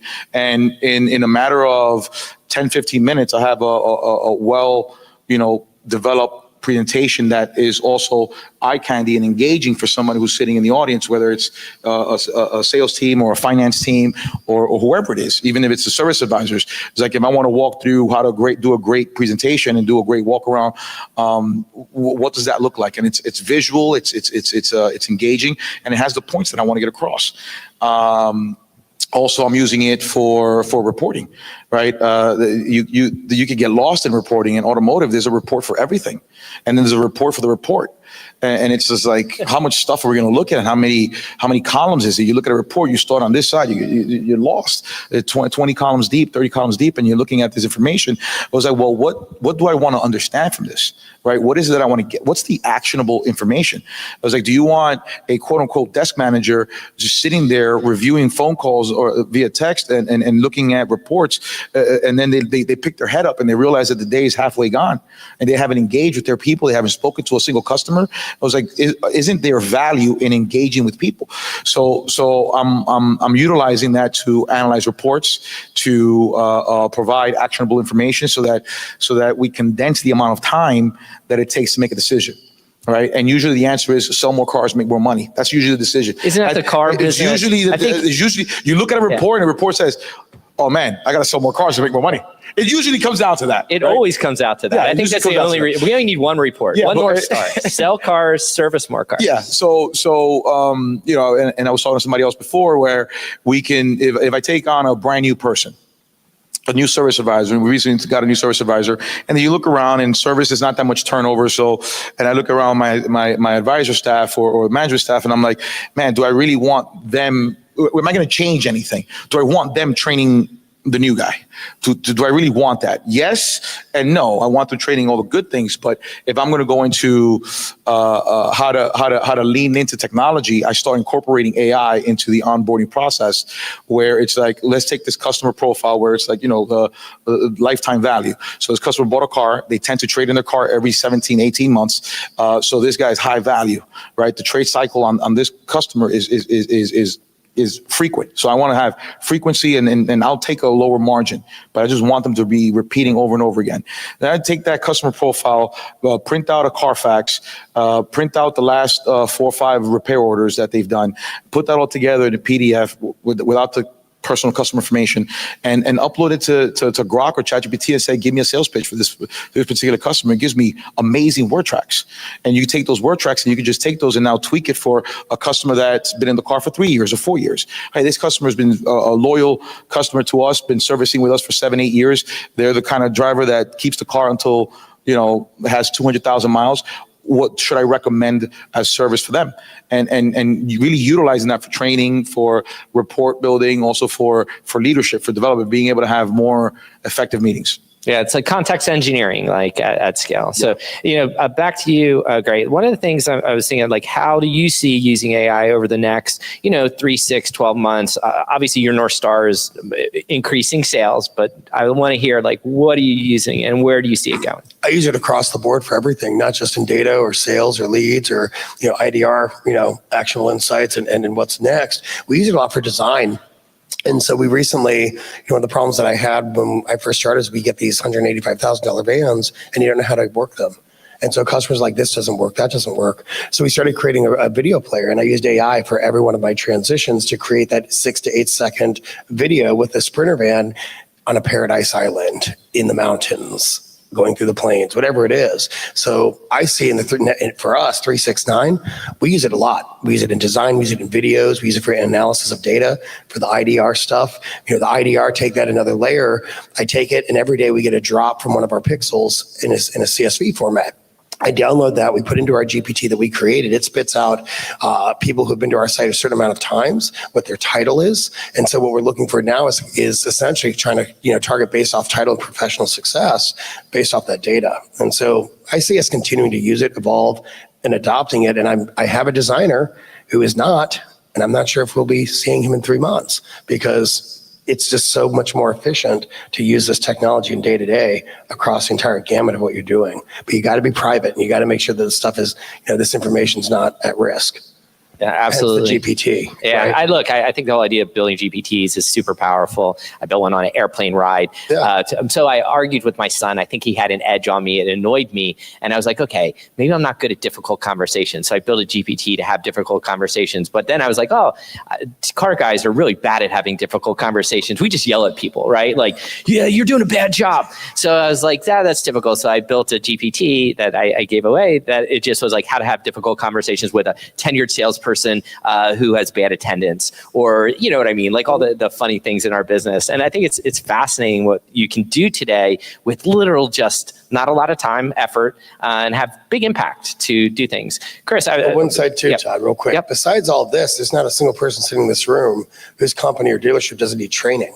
You can literally create training videos with AI in a GIF, in a click, right? There's platforms out there like HeyGen. You can get on there for 30 seconds, 2 minutes, record yourself, start creating avatars yourself for training. I mean, I think that's another use case that we haven't talked about yet. Yes, that's a really good one. So thinking back, to the data side, what you guys are doing for your dealer partners and clients, like what do you think over the next 3-6 months, what are the top things like your dealers are focusing on, or how are you trying to level up using these technology for insights, or where do you see it going? So I don't think anybody understands where this is going. I think most people are just throwing darts drunk with their eyes closed. They're having best guess, but at the end of the day, nobody knows where this is going to end. Here's what we do know. We're in the middle of the gold rush. We don't know who's going to actually be the ones that get the gold, but we know that the people that develop infrastructure will always win. And I think for most dealerships, The most important part about the AI, if you don't know what's going to happen in the opaqueness, just start trying to understand. And the most important thing about understanding is just getting your hands dirty and just like trying stuff out. Learning that, knowing that like identity resolution is the most important thing you can do in your dealership. Period, bar none. Out of every meeting, it's not just because us handsome guys are up here talking about this, but out of all the panels out here, your identity resolution, because your customers are your moat in your business, and it will dictate and predicate everything else you do in the future. Because what are you going to do when websites go away? That's a really scary proposition. Well, if right? you think about this, the whole idea of economic consumerism is that you're reducing the time it takes from creation to implementation. So if you think about retrieval of data, RAG, and everything else, think about a website. Why do you need websites when agents are fixing to go do all this stuff for you and look at information for you? So instead of having heavy visually websites, you want websites that are actually almost back in pre-phase one internet, where it's almost just like a file folder structure and everything else that can be retrieved very quickly, right, to provide information. Because again, probably in the next 12 to 24 months, you're going to have people using ChatGPT or XYZ program or everything else, and they're going to have agents that go out here and they're going to buy stuff for you and everything else. And the whole idea of actually programs and software in and of itself have got to be blown up, because in the world of AI, programs get built on the fly for you. Yeah, so that is something, and Greg, I want you to jump in here. I know I definitely see a collapse of the UX layer. Obviously, data layer is going to stay there because it's what powers everything, and clean data is prime for that. And as that collapses down, I think even the CEO of Microsoft recently said, like, Excel will probably go away. Because who wants to go build formulas? I know you do, Jason, like sitting in a dealership. I think in Excel, but I have all the AIs building the Excel, the spreadsheets for me. Right now they have AI, which isn't very good in Excel plugged in, but there's a point where you're just going to say, build me a report, go do this analysis, and multi-agents will go do that work and bring that back, consolidate it. So anyway, before I get to that, how would you had another thing on there? You wanted to jump in, Greg? Oh, you lost that thought already, didn't you? You were saying, well, I had something. Yeah. So it was about websites. We were talking the websites, like, and just do websites the need live? for a website and making sure that, I think we'll always have to have, like I said, a file folder, like a file system of content and data that the generative AI responses and platforms can pull up on. And it just made me think about everybody sitting in this room. If you pull out your cell phones and you go to Safari or Google and you type in JLounge space limo, I dominate the generative response because of just that. It's creating those file systems, the content, answering the questions. Users aren't going to need to go to my site. They're typing, I want this, and it's going to populate, and they're going to go. So I got to ask, so thinking it from a dealer perspective, will the OEMs get on board with that? Or are you still going to be stuck with hey, a website that was it'll become like a 1995 website. Correct. It's like, it wasn't, before it wasn't a matter of whether, should I get a website? Now everybody, if you don't have a website, you're like, huh? But I think moving forward, it's going to be like, you don't have a staff or a team that's using AI and that can respond to the agents that are going out doing all the shopping and be able to transact at that level. I think there's going to be need to have some sort of a website. Like the gentleman said, it's not going to be as important. It's going to be just to source information and to be able to connect the agent with the buyer. But that layer is still going to be there. I think it'll still be there. You're always going to have the need to buy a car from a store. And I can tell you, as someone who loves AI, I'd love nothing more than giving a prompt with a bunch of agents going out there and finding me the best price on a Honda for my son in 6 months when it's time to buy him a ar. At the end of the day, I want it to work everything out for me. So I just show up and we already have the pre-negotiated price. But I still have to get there. Yeah, I think you're looking at that collapse of that process, right? And look, Walmart partnering with OpenAI recently, you'll be able to shop for home goods right in the conversation. So when e-commerce is built into these agents, that is game changing. And I know, look, cars are much more complex transaction than buying diapers or toilet paper or any small convenience items online. But where I see a big gain for us as an industry is the technology provider who can somehow get into that, like Walmart, for scheduling service. And this sucks. No one's going to like this as a franchise dealer. I don't care who does it. If I need an oil change for an Audi, and I have 48 hours to get it done because I'm traveling. I want to find the fastest appointment that's closest. And I don't want to sit there and scour the web and make a million phone calls and go through a dozen chats. I'd love the agentic system within an AI system to get that done for me. So I think from a dealership perspective, we can play into that game. One of the providers out there and some large group that's out there in a major metro could start building this out to test it. How do we get our service scheduler somehow tied into these GPTs or into these AIs to schedule service directly through their system? Because that's really what matters. It's the efficiency and ease of use for the end user. Yeah, so I totally agree with what you're saying. I think that there's a lot of people that have already that mindset where I don't care where I get it done, as long as I'm able to get it done, where I get it the fastest and where is it the easiest to get it done. So now the dealer's job is that when the agent's out looking for that appointment and looking to schedule that and to make it easy, are you the dealer that's showing up and are you the dealer that's making it easy?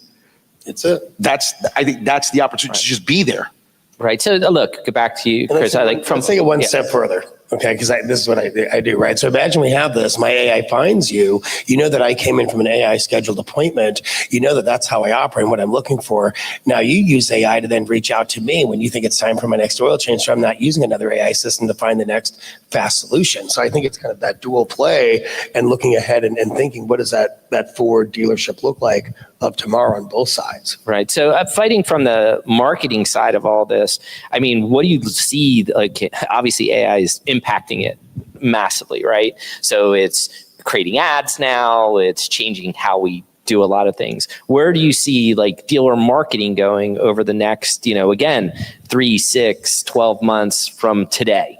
So long-term, mid and long-term, you're going to see the gradual diminishing impact of Google search and search key terms. And in fact, the last 2 products, and then they just released a 3rd product, is an AI keywordless search.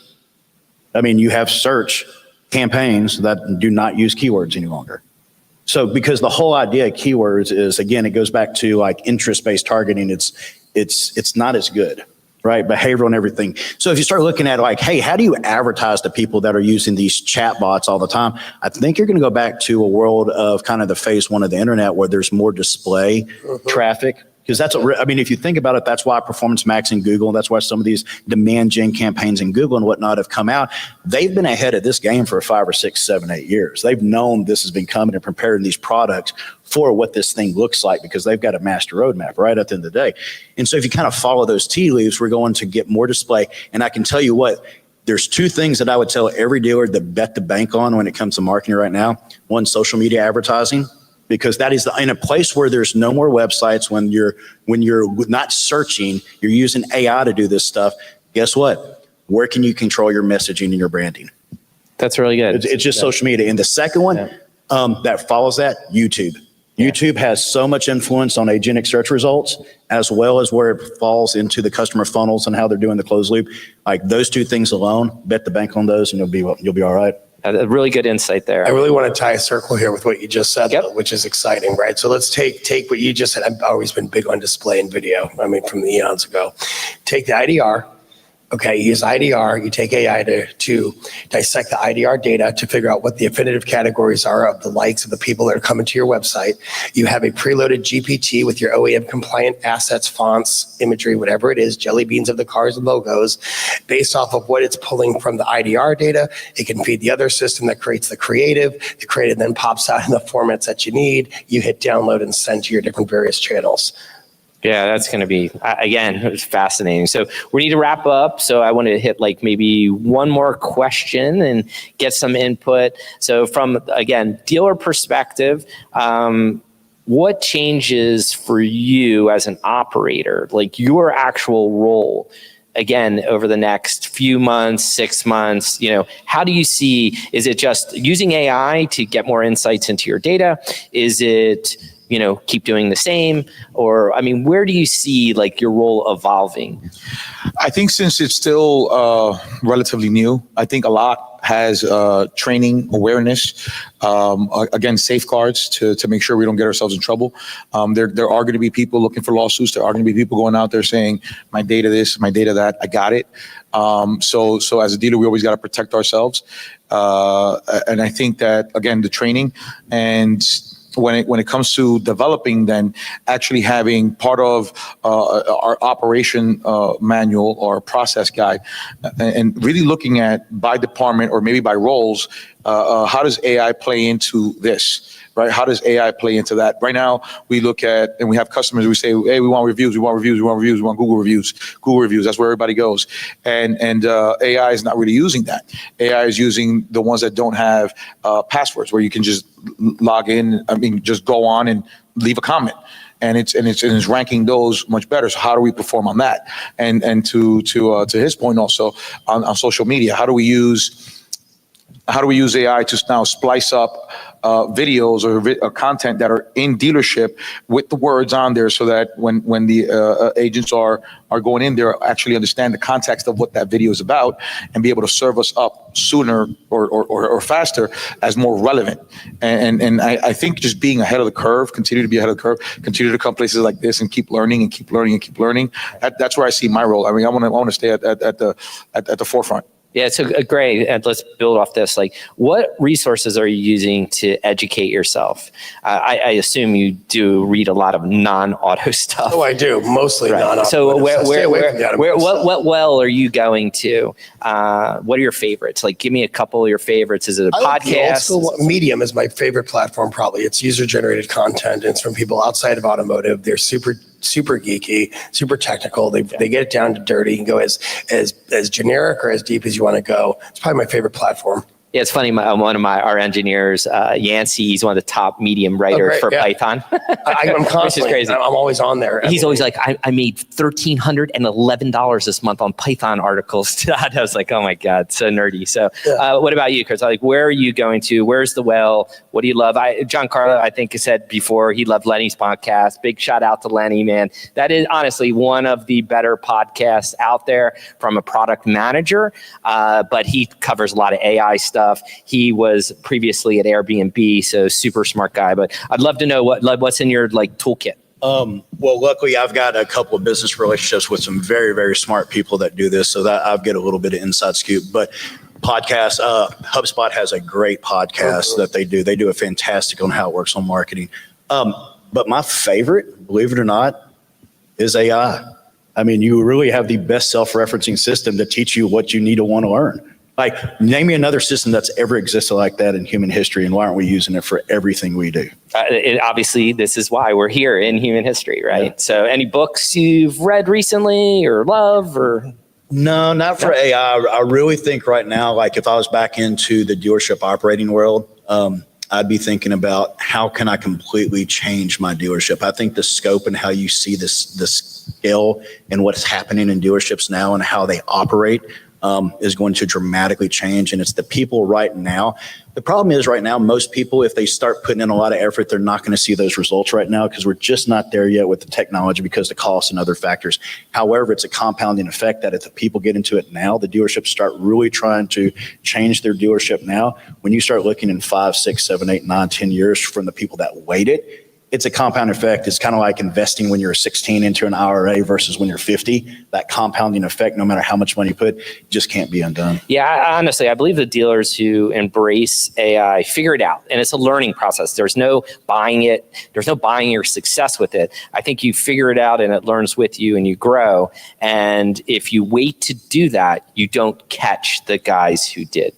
I think there's a turning point that the stores who take advantage they won't slightly beat everyone. They will just destroy everyone. If you take advantage now, Todd, you will dominate. Yeah, because we're so far behind. And I think that's the most important part is that the way that AI is situated right now is you're only about 1 or 2 steps behind most of what you'd consider an expert.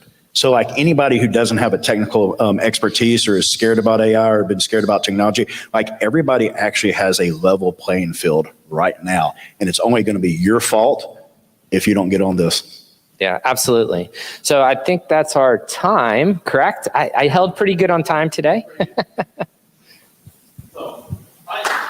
Thank you. I appreciate it, guys. kind of a soft finish there, but yeah, hey, Todd, thanks for stepping in. Really appreciate it, and appreciate you sharing everything. And again, Chris, Gray, Jason, fantastic. We are going to take a break now. Oh my gosh, first one. Thank you, Dealer Blue Sky and moderator Charlie, for that deep dive into customer data. We'll return shortly with another great conversation. 20 minutes back in here, final panel, and then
legacy pre-qualification apps on most dealer websites that are collecting name and address, phone number, email, are susceptible to these automated fraud attempts. When we created VeriQual, we knew up front when identity verification, right? So we had to be able to verify someone's identity before we actually do the credit pre-qualification. Going back to the legacy tools, it was always about just getting that pre-qualification, pulling credit, soft pull, right? But adding the identity verification to that stops what we were just talking about with these legacy systems, letting that information go through, pulling the credit, and then providing that pre-qualification to the fraudster so that they can actually go out and use that information. Stops it right at the very beginning.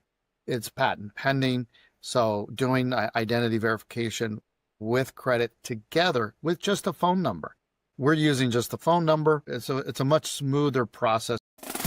What happens when you bring enterprise-grade security and the simplicity consumers expect into your showroom and service drive? You protect profits, you reduce risk, you gain trust. Gather combines Clear's multi-layered identity verification with real-time insurance validation, bringing the same technology trusted by millions at airports, retail, hospitals, and on social media, right to your dealership.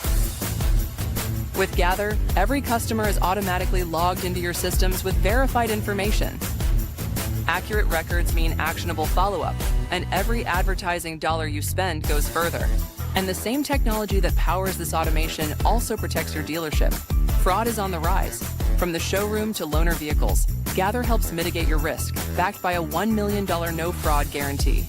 But it's not just protection, it's profit. Shoppers argue over small differences in their car payment.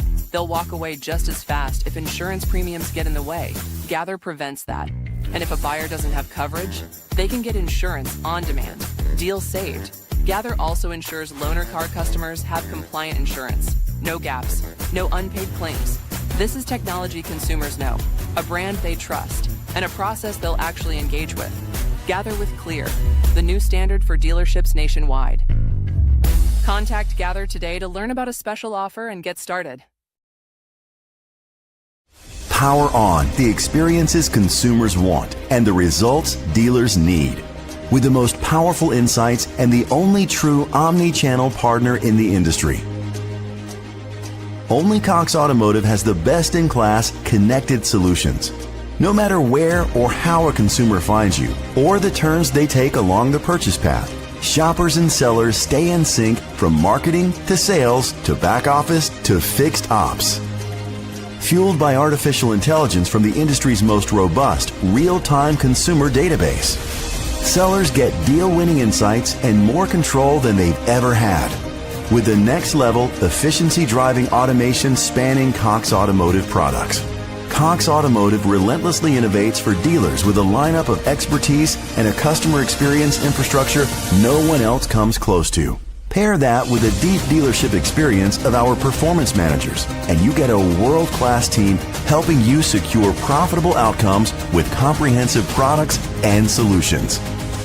Get to yes with digital counteroffers on consumer deal submissions based on shopping behavior from 7 out of 10 shoppers. Maximize approvals and profitability when you auto-route credit applications with AI-driven decisioning.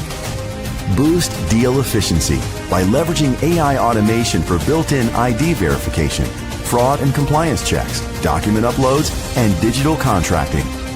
Grow your inventory with an offer the consumer can't refuse when you identify vehicles coming in for service that fit your strategy or maybe another consumer's interest.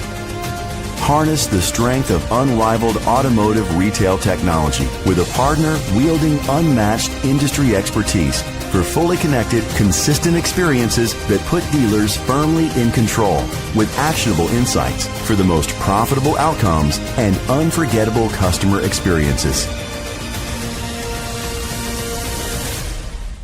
Terry, you recently released a public service announcement about AI-driven fraud exploiting pre-qual web apps. And so is this for the dealership? Yeah, we found that the legacy pre-qualification apps on most dealer websites that are collecting name and address, phone number, email, are susceptible to these automated fraud attempts. And we've uncovered this just recently and found that these legacy pre-qualification web apps are allowing these bots to submit their information to figure out if that customer can actually pre-qualify.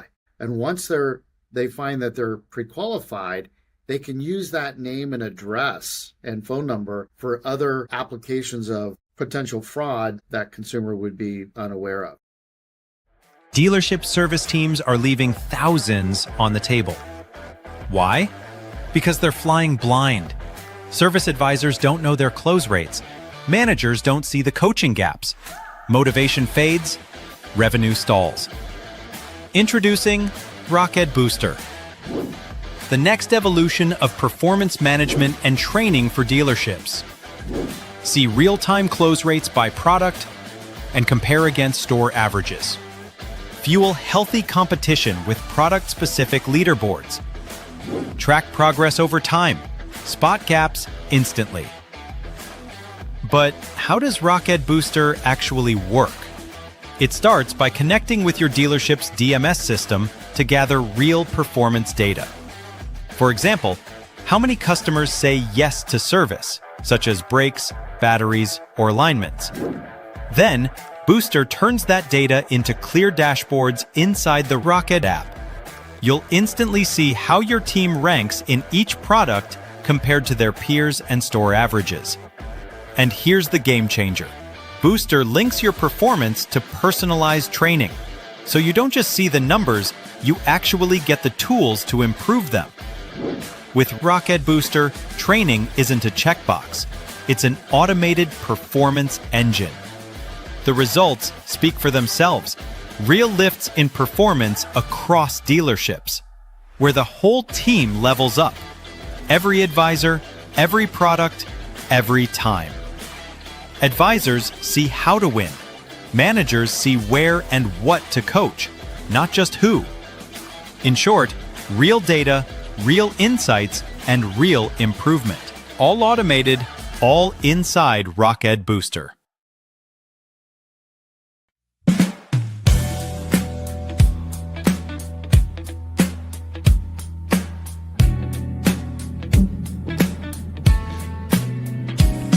Started small with a dream in our hands, helping good people grow the brands. Built on service, doubt and truth. We grind each day for the clients we choose. Not some set it and forget it show. We dive in deep where the numbers flow. From auto lots to homes that shine, we make their message rise online. We're search engines MD, the real deal. Do me a great favor and give a nice warm welcome to Christian Jordan, the CEO of Remora. Thank you. A lot of these things I'm going to show you, some people have never seen before, and it has been my work passion for 20 years now to get this right. I started by building a website for the dealership that I worked at, which was Santa Fe Ford in Gainesville, Florida, and it was so powerful and so much just changed the entire culture at the store. I couldn't bottle it up for one store, and that's when I decided to start a company, and that was in 2008. Since then, the reality is modern search is a battle of the webmasters. It really comes down to the technology that's running your website, and most of the things you have zero control over. So that choice of who is serving your website is vitally important for your business. I don't know how well you can see this, but I'll read it. It's used Nissan Rogue. We're getting a lot of nice visibility in the AI search. This is coming from just that what we do is genuine and real. So Google can turn the knobs constantly on the algorithm, and they do. But what they can't change is the input factors. What is a quality website? What is a happy user? These inputs, if you stay focused on those, when they turn the knobs, you end up just getting more traffic, more visibility. So now with the AI, we're seeing that where we're getting link right to the website from AI search on commercial terms like used Nissan Rogue. This is an independent used dealer. I wanted to start with them because it really doesn't have to be a franchise. If you're doing it right, your car is the star.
legacy pre-qualification apps on most dealer websites that are collecting name and address, phone number, email, are susceptible to these automated fraud attempts. When we created VeriQual, we knew upfront when identity verification, right? So we had to be able to verify someone's identity before we actually do the credit pre-qualification. Going back to the legacy tools, it was always about just getting that pre-qualification, pulling credit, soft pull, right? But adding the identity verification to that stops what we were just talking about with these legacy systems, letting that information go through, pulling the credit, and then providing that pre-qualification to the fraudster so that they can actually go out and use that information. Stops it right at the very beginning. It's patent pending, so doing identity verification with credit together with just a phone number. We're using just the phone number, so it's a much smoother process. What happens when you bring enterprise-grade security and the simplicity consumers expect into your showroom and service drive? You protect profits. You reduce risk. You gain trust. Gather combines Clear's multi-layered identity verification with real-time insurance validation, bringing the same technology trusted by millions at airports, retail, hospitals, and on social media right to your dealership. With Gather, every customer is automatically logged into your systems with verified information. Accurate records mean actionable follow-up, and every advertising dollar you spend goes further. And the same technology that powers this automation also protects your dealership. Fraud is on the rise. From the showroom to loaner vehicles, Gather helps mitigate your risk, backed by a $1 million no-fraud guarantee. But it's not just protection, it's profit. Shoppers argue over small differences in their car payment. They'll walk away just as fast if insurance premiums get in the way. Gather prevents that. And if a buyer doesn't have coverage, they can get insurance on demand. Deal saved. Gather also ensures loaner car customers have compliant insurance. No gaps, no unpaid claims. This is technology consumers know, a brand they trust, and a process they'll actually engage with. Gather with Clear, the new standard for dealerships nationwide. Contact Gather today to learn about a special offer and get started. Power on the experiences consumers want and the results dealers need. With the most powerful insights and the only true omni-channel partner in the industry. Only Cox Automotive has the best-in-class connected solutions. No matter where or how a consumer finds you, or the turns they take along the purchase path, shoppers and sellers stay in sync from marketing to sales to back office to fixed ops.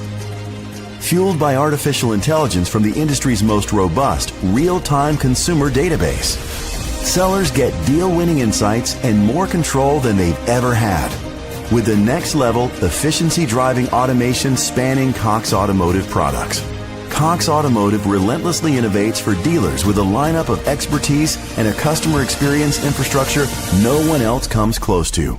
Pair that with a deep dealership experience of our performance managers, and you get a world-class team helping you secure profitable outcomes with comprehensive products and solutions.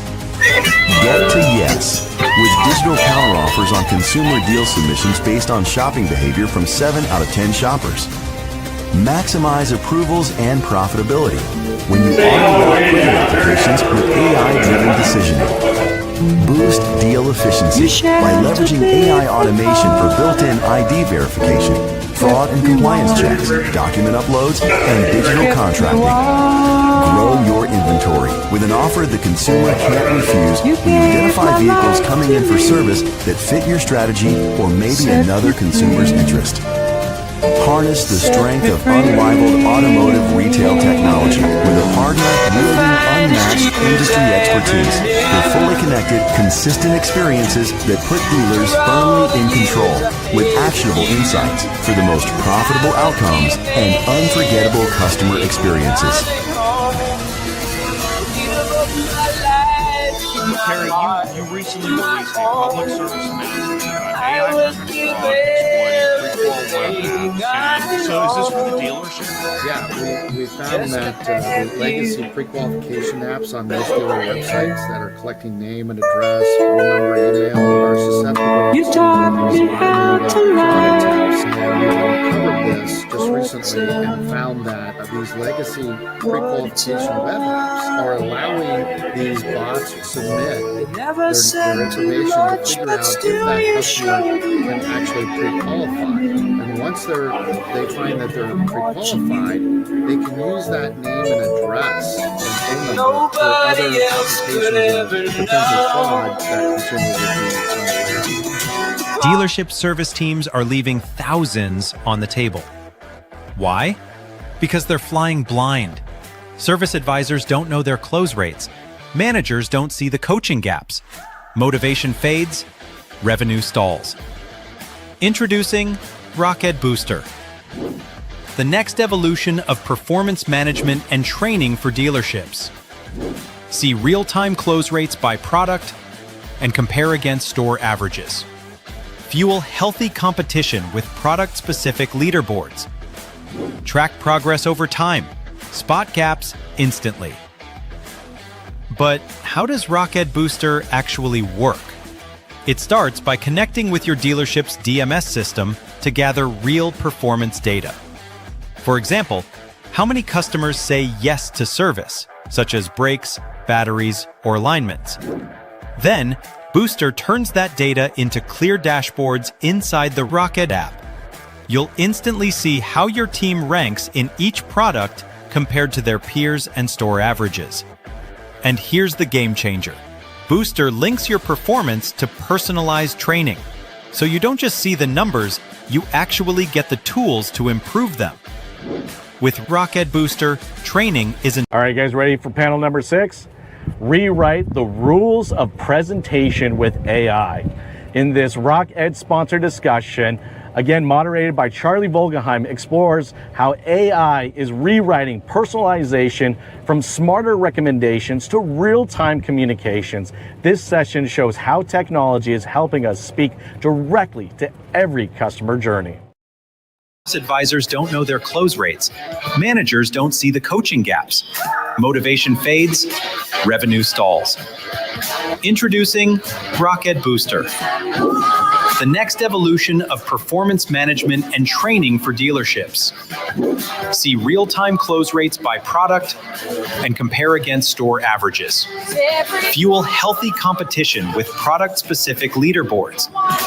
Track progress over time. Spot gaps instantly. But how does Rocket Booster actually work? It starts by connecting with your dealership's DMS system to gather real performance data. For example, how many customers say yes to service, such as brakes, batteries, or alignments? Then, Booster turns that data into clear dashboards inside the Rocket app. You'll instantly see how your team ranks in each product compared to their peers and store averages. And here's the game changer. Booster links your performance to personalized training. So you don't just see the numbers, you actually get the tools to improve them. With Rocket Booster, training isn't a checkbox. It's an automated performance engine. The results speak for themselves. Real lifts in performance across dealerships, where the whole team levels up. Every advisor, every product, every time. Advisors see how to win. Managers see where and what to coach, not just who. In short, real data, real insights, and real improvement. All automated, all inside Rocket Booster. Here we go. So, Rocket. I think we know about that. Dan Dion is here. He is the Rocket VP of Sales right out of Austin, Texas. Thanks for joining us. Why don't you talk a little bit about your background? Yeah, it's actually Charlie. It's good to see you again. I think the last time we saw each other was the 2020 NADA for some driving sales events, but obviously didn't end well after that. Hey, wait a second. We didn't see each other for several years after that, so good to see you. But before we get into everything, I actually like to, we're the last one of the day. So I'd like to keep the energy up before we see Joe Theismann. So why don't we all stand up for a second? I want to do something. All right, everyone, we've all done this. We've all been on sales floors, right? We're going to get a good up here, right? Cool. Everyone feel better already? I do. All right, give it a nice little, let's get a, all right, cool. We're gonna do one more thing. We're gonna make some noise too. So I'm gonna count 1, 2, 3. We're all gonna clap as loud as possible. Okay? Everybody got it? I wanna make some noise. It's the last one of the day. We gotta have some fun. 1, 2, 3, clap. Good practice. Just one clap. One clap. Okay, ready? 1, 2, 3. Is that good enough, Charlie? You want to go again? All right. That was good enough. Let's go. All right.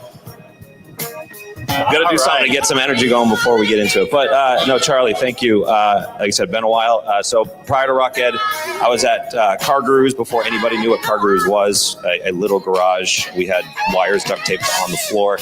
We actually needed a big bay door to get in. There was actually no office. It truly was a garage, which really fit. And I actually left auto for a couple of years, which was just a terrible idea, thinking I needed to do something different, which was the last time we saw each other. And, I got a call about 2 years ago from our founder, if you're familiar with Automotive Masterminds, Marco Schnabel. He founded Mastermind, also the founder of Rockhead. Where one of our missions is to make training, coaching, and professional development easy, fun, and engaging for automotive. And, absolute combining a bunch of passions, one being getting back to auto and helping people. So. All right. Well, you know what? I'm going to fill in a blank only because you brought it up. The driving sales event, my wife and I actually started. It was after I left JD Power and Associates, and it was right after 2008, right after the world economic downturn, in hopes of discovering whether there was any relevance to social media in automotive. And again, connected with Jared in the name, and then eventually, of course, he took it over. But this event, and the reason I want to talk about it, similar idea, and I applaud Derek's idea about bringing together some of the key industries. And maybe we're not going to have all the answers. We've had some great discussions, but we're going to have the topics, we're going to have the discussions, and then we're going to meet some very interesting people, reunited with you, Dan, and then, of course, JP. So I just... You're nervous. I am nervous, and everyone should be nervous because we learned something. JP how you doing? I'm doing good, Charlie. You're good, yeah. So JP has a slight accent, which, I asked about. Go ahead. Yeah, I speak with. Where are you from? In my mouth. Yeah, I'm Hungarian, Transylvanian by origin. He's Hungarian, but actually at the corner of, again, Transylvania.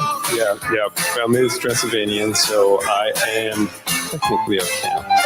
So we have the Count of Transylvania on stage, and the guy next to me's last name begins with the word die. So I'm just over here kind of, I feel like a victim. I have no idea why you're nervous. I don't think I should be, but you're wearing some kind of purple coat like that's going to hold him off or something like that, I hope. So anyway, in all seriousness, JP, that's a really fun thing. You should have a hat. At least something that says. I'll put in the order. Yeah, we'll work on that. But again, a great background because I know you worked at eBay and yeah, I worked for eBay Motors, the vehicles category, for a number of years in various capacity. And I started my career in 1999 with Mercedes-Benz, or back then it was Daimler Chrysler in the UK, and I watched. Our GM was the only one with a computer, and watched the delivery of the computers to all the other dealership personnel. So I've seen the whole thing going from computerizing from paper to the internet, with eBay, of course, being one of the first platforms where we sold cars online, to now being part of the Impel AI revolution or evolution, depending on where you look at it on the spectrum.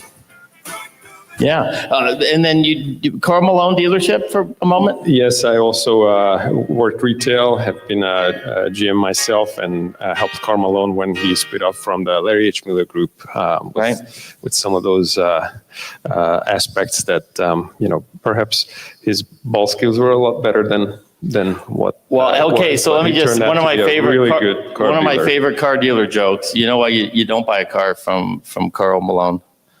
Uh-oh. Because he doesn't deliver the title. Boom. What? No jazz fans out there? I didn't, you guys, you know. I was just expecting you to mic drop after that one. Really? Florida, not a big jazz supporting group? Think about it. Look it up. Okay. Hey, we're here to talk about as rewrite the rules of personalization with AI. And I'm very excited about both your companies. I'm going to begin with you, Dan. Again, nice video that showed up there. I don't know how many people are familiar with all that you do, Rocket. I don't know if there's anything. Why don't we add to what we've seen already? And I know a lot of people are, but let's fill in all the blanks. Yeah, so it would take at least 35 more minutes to do all that. So I'll try to be brief. But a couple of things. You can go now. No, we work in two different ways. One, directly with industry partners like Impel, OEM, Dealer Tire, and F&I providers to bring in all of their content into one place. And what makes Rocket different is it's easy to get to, but we've transformed all of it into short form micro-learning so that it's 90-second clips. You catch someone's attention. We learn 1 or 2 new things a day. You have one place to go to get all the training you need so that you don't have to go to 15 different sites to get all your check marks for all your training. But the other thing, it's all app-based so that people don't just push play and walk away. Or in one case, I heard someone paying the new guy $10 and then they go back to the floor to do their desktop training. So it's on your personal device. It's an easy place to get to. It's highly engaging and fun. Then on the other side, we work directly with dealers for our full core platform, which has over 4,000 learning guides for sales, service, technicians, F&I, and then leadership. All that comes together. We do custom work with groups like Dahl for onboarding and telling their family legacy because of the 5th oldest dealership group in the country. So their onboarding is all about their legacy and their history and welcome to the family, as well as Hendrick as being like an offshoot in support of their training team to deliver all of their training content. But on top of that, we build certifications, and then we have an AI role play coach. Before I get into that, certifications, like we have 4 or 5 with Impel to help with making sure people aren't afraid of AI in their dealerships. It's not going anywhere. So we've made a part of Rocket free for people to get the coaching that Impel helped us build so that people aren't afraid of using AI to make their jobs easier and better. And for how long have you been addressing, the initials AI as part of the training? Probably, Booster's our newest add-on. That's a ton of AI in the back end to help automate all the data flow into the app to personalize a training experience. But it honestly started with a conversation I had with Devin April, May of last year at Impel of like, look at what we're doing over here. And it turned into the industry certification as well as the product specific certifications to help people just become absolute experts in using Impel products and AI in general. Okay, and JP, the director of training at Impel, let's talk a little bit more about Impel and all the services you provide.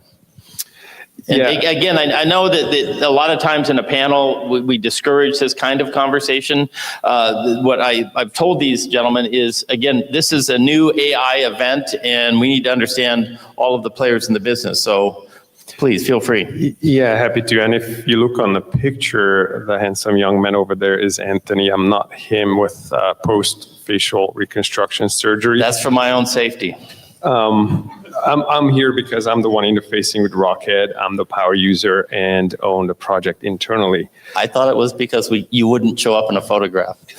That's another thing. But yeah, so we've started working in January and working out what does it look like to find every dealership's champion of Impel, or what I like to call it, the AI coordinator. Earlier, we talked about roles coming away, going away. Here's a role for you, the AI resource specialist, right?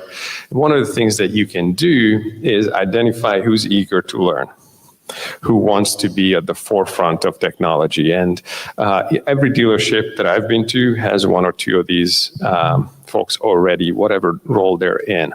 So for us to educate and provide that fundamental basic understanding of AI in the industry, as well as our products of how you use it, not just the buttonology, but actually where the best practices are, why we set it up the way we set it up, how does it impact your day-to-day activities in terms of processes.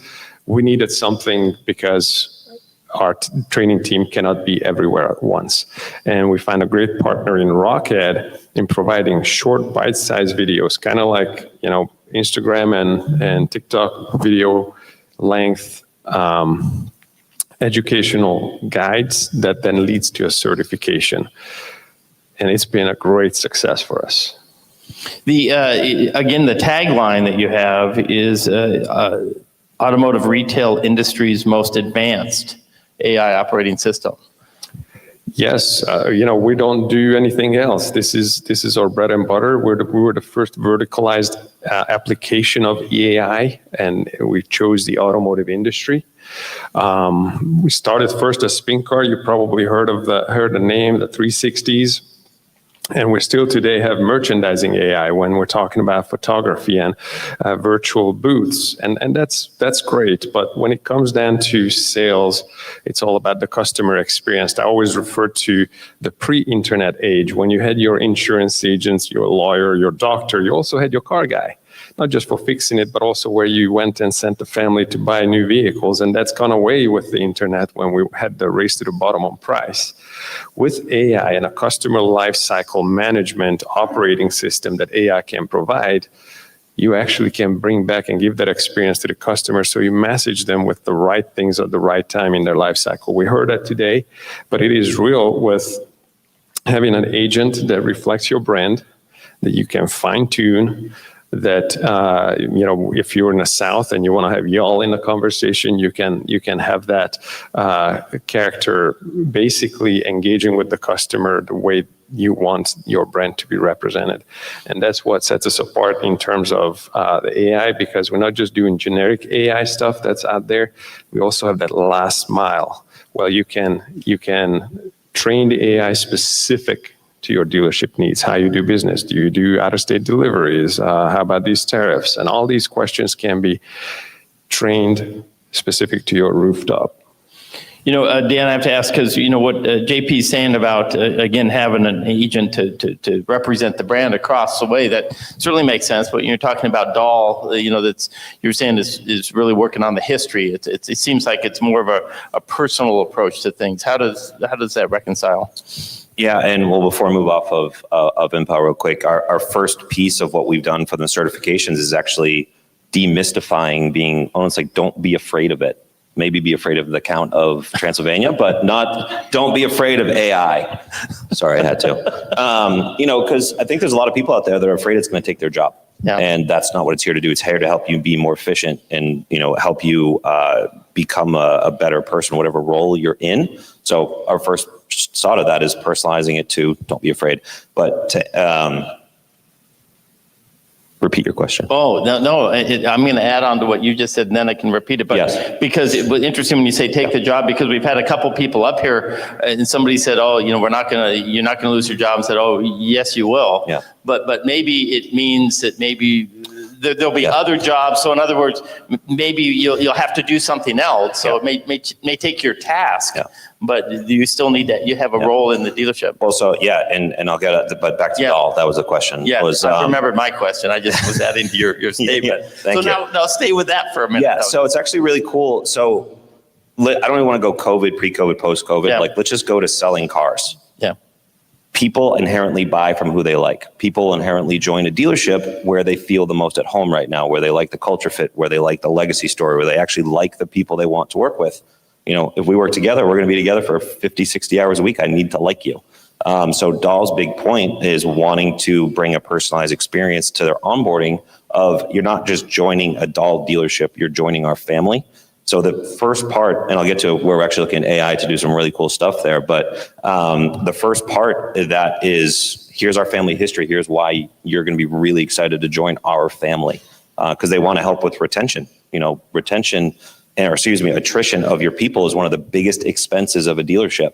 Right. Talking with a dealership that loses 65, 70% of all their people every 12 months, not the Dahl, somebody else, but we can help fix that with a personalized training experience. And we've been talking about that forever. I mean, all the years I've been in the industry, it's an ongoing, it's almost like it's a trademark of our industry that we're going to, there's jobs available because there is attrition, but not a good thing. No, and do some math. The average is $15,000 per employee lost. So if you have a 10,000 employee dealership group and you lose 60% of your employee, do that times 15,000, right. We're talking millions. So, but the cool thing, we've been discussing it with Dahl and a few others, we actually have an AI avatar program. So I can recreate anybody using AI, and where it comes into creating very, high production OEM level video content for training, usually going to spend 2 days behind a camera trying to shoot all of those different guides. Well, we can shoot somebody in about 30 minutes and then digitally recreate them and then create 50, 60, 100 guides, whatever it is, and just change the scripts behind the scenes, change the locations, and you honestly can't tell.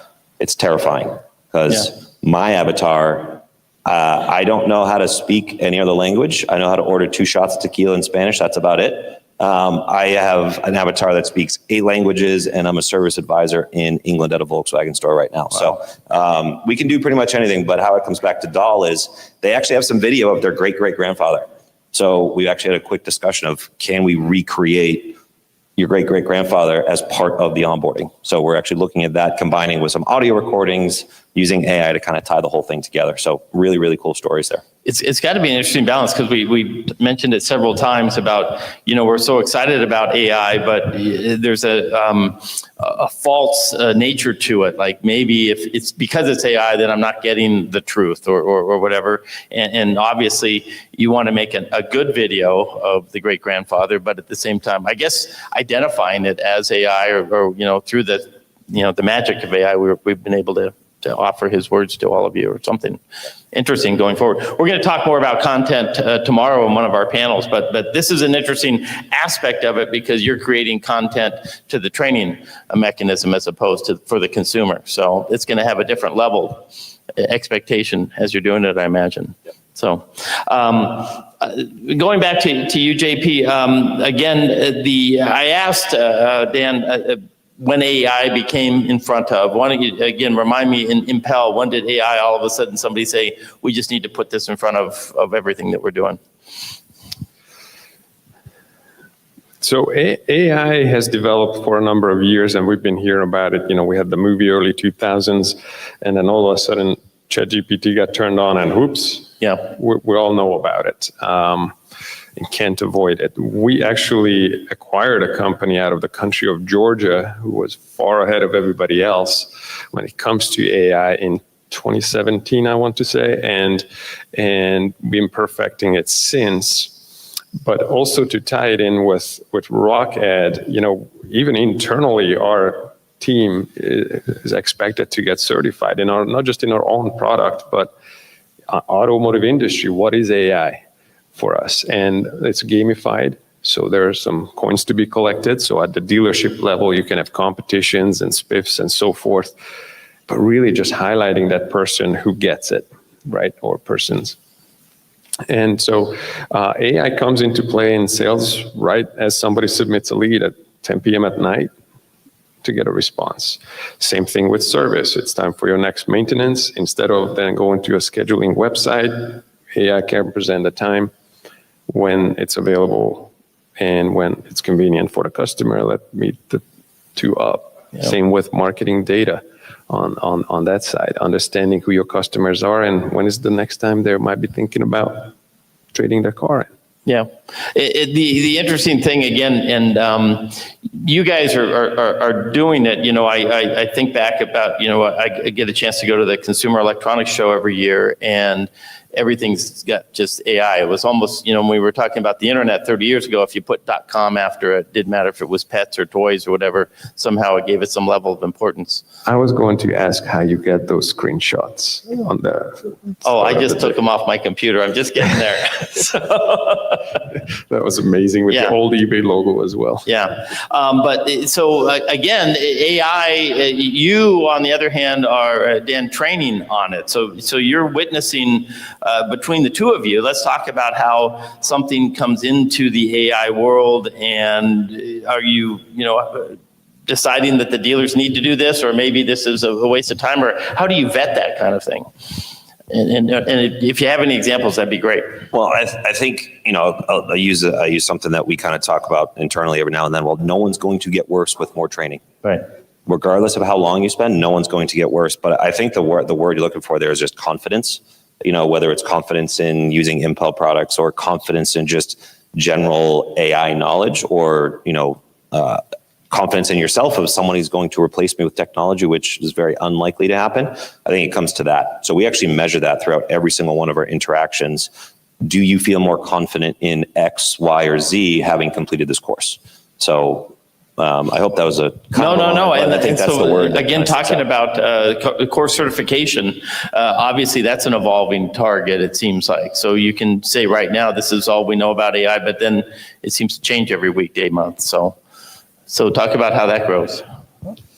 Yeah, so one of the things, I believe it's a military saying that you never rise to the occasion, you fall to your training and the most that you got out of it, right? And it is true, every 3 months we have some new updates and you learn things and you refresh it. How do you keep abreast and ahead of what's happening? So you go into a dealership and you're gonna have 5-7 car Larry over there with crossed arms, upset about the fact that AI is coming, and everything in between.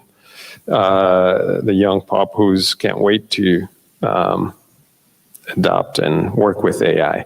So you have to find that balance, both in terms of in-person training and within Rocket, and make it as simple as possible to understand for everybody what this means. And then once you have that foundation, we have the automotive certification with Rocket. I believe it's like 78% of people that took that certification are not Impel customers. So it sounds like people are interested in knowing what AI is going to do in our industry. Once you have that foundation, then everything else starting to build up on that towards you becoming an expert-ish, so long as you keep up with it. Yeah. I want to go back to the title that's just, I keep looking at it over your shoulder there, rewrite the rules of personalization in AI. So you're going to come out here to Jacksonville and we're going to talk about that. What are you thinking about as far as we approach that? It kind of, I don't want to go right to a new product, but it kind of goes to our new feature. Where when we were talking about personalization, I think about it because we work internally. I need to think about how we can personalize a professional development, and I actually don't use the word training, coaching, because a dealer once told me pets get trained, people need coaching. So I'm like, I'm keeping that forever. But okay. So I look at it. We'll ask Joe Theismann about that one. Yeah, please. Okay. Let me know how he says, because I won't be here for it. But no, it's really about, for us, personalizing your opportunities for growth within coaching, all within our program, using AI to uncover where you need the help the most. Because I can take everybody in this room and say, we're doing walk-around training today. But one of those people might be Jason Hearn, who's an expert on our app, who's a 2-time national walk-around champion. He should be leading the course or working on something else he needs help with. So we're going to personalize where people need help the most. And we're starting in service, we're moving to F&I and sales and moving across the dealership to make sure we get it right first in service and then before we move around. But it's really about personalizing to your selling style, your personal skills, so we can train effectively to where you need help the most. I've been to a number of the leadership or personnel trainings, that deal with personalities. Again, introvert, extrovert is a broad statement. Does AI get a feel for that, or? We've actually had quite a few asks to bring in assessments as part of our entire thing. Working with the Hendrick team, they have you take the MBS course, and right. Anytime you're on a Hendrick location, you wear a name tag with your score on it, so people know how to talk to you. So we've had a lot of requests to bring that type of assessment and a personality piece into an actual training experience. We're talking about how to do that. I don't want to be like it's on the roadmap, because it's really not, but we're figuring out this AI piece first before we take that next step into bringing in the hardcore personalization of you as an individual and then tying it in there. So we're being asked to do it for sure. JP, I saw you nodding there. You can add to it. Yeah, from a customer perspective, meet me where I'm at, right? Yeah. And with AI, one size does not fit all in terms of responses. So we have different defined journeys. So if you submitted a finance app, it's going to be a different response to going to a third-party listing site where you're interested, whether it has a third row option. And whether you want your AI to be witty or you want to be more professional, or how much empathy they need to show. One of the earliest examples I saw when I came to Impel was when somebody said to the dealership, hey, I can't make it to the appointment because my mom's in the hospital. And the AI didn't just say, okay, when do you want to reschedule it for? Like sometimes our salespeople would be inclined to, but hey, I hope your mom gets better. We're here when you need us, and they kind of step back. And you can adjust that as well as their personality to reflect the regional cadences, idioms, and really make it your own and have that personal experience, not just from what the dealership wants to present, but then as a sub-layer to that, which lead source they came in from. Same in service, whether they just want a quick 3-word text message or an actual novella to read. Well, it's amazing as you're talking on deconstructing the greater dealer system and just adding a couple layers to it, because I think it's great, as you've already talked about, having the personality of the dealer, of the multi-dealer stores, but then possibly the personality of the salesperson, possibility of the personality of the transaction. Is it a service-oriented or sales-oriented? And then adding possibly the customer. In other words, am I speaking to them in a way? Does AI remind me that, and I just use the broad terms, introvert, extrovert. I know there's a lot of nuance in there, but to remind me, as I've heard a lot of people have the recording devices around, and then they get the notes from the day. Is AI going to say, you went a little hard on that guy? So, most of the time we recommend you name your AI a female name. Yeah. As a result, you get some flirting. We had flowers sent to the non-existing Olivia at the dealership, and it is hard to distinguish, but you can really have an opportunity to connect with the customer at an emotional level, not just a rational price. Yeah. Well, now let's add another layer to it. If I can, there's an OEM or a franchise involved in all of this. Are they inserting themselves in all of this communication at this level? I got some some noises in the audience, or maybe you can discuss it. Yeah. Yes, at the danger of me stepping into areas I'm not the expert of, but we have partnerships with OEMs that then work with their dealer groups and dealerships and how AI is being deployed, and we adhere to mystery shop rules. Again, what we call agentic first response. Sometimes that first response has to include certain elements, so we make sure that exists. We actually quality control that as well. So yeah, we have plenty of partnerships with OEMs, but it's ultimately the dealer and the dealer's wants and needs is where we want to have the AI become one of the employees. You train an employee, you train the AI to your dealership. Yeah. You want to add to that at all, or on the OEM level? Yeah, we have 7 different OEM partnerships today that we do training with, where we develop, say for Audi, if you have an Audi store, your team is taking the new Q5 training through Rocket. So we've shown this booster program using AI to extract the numbers and create a personalized experience. We've shown it to several OEMs this month. We just launched a program 3 weeks ago. We already have 5 OEMs launching a program just this month alone, saying, yes, we want that. Here's a case study group that we're going to try it out and then, go forward. But the amazing thing about that is it's personalizing the experience for the individual service advisor or technician based on the data the OEMs is providing us. And the amazing thing about it is how fast they've been to say yes to it. As we all know, OEMs take months, if not years, to make decisions. And we got 5 yeses in 2 weeks on this. So what I see it as is just embrace to provide more transparency from the OEMs, where we can provide that personalized last mile experience on how to get better from the OEM standpoint, all the way down to the individual service advisor. This is remind me, I apologize. Well, you can help me answer this. There was a moment in time, again, where obviously the dealers are graded on response time for email inquiries, and there was a company that came out I did some work with that created an automated response that was, I thought, very competent, but it didn't count with some of the OEMs. And then the other added level of complexity was that the dealer or the dealership needed to make sure and can update their inventory regularly and pricing and all those things. Where are we now with that? As this rollout of AI, where is the OEM's recognition of an AI response relative to stopping the clock on some of these measures? Yeah, we talk about that in our Rockhead training journeys, that you can customize that how you want it, how the OEM expects it. So stopping the clock by AI response, because the AI can respond within 90 seconds, but you can't do that stopping the clock. You can decide yes or no. But are the OEMs recognizing it as a legit response? Some do. Some do. Other ones, coming around. And we also know that, in a service world, sometimes customers, all they need is a tickle that it's time for next maintenance. So it's only about 10, 15% of them that are actually going to have a conversation with the AI. How much does that cost? Why do I need this? But in both service, marketing, and sales world, everywhere we have a human in the loop.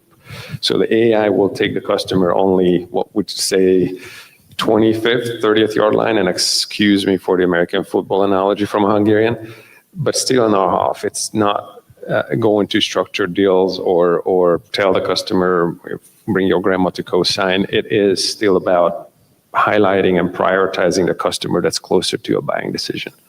So in that context, the OEM is happy so long as we help them identify who is the real buyer.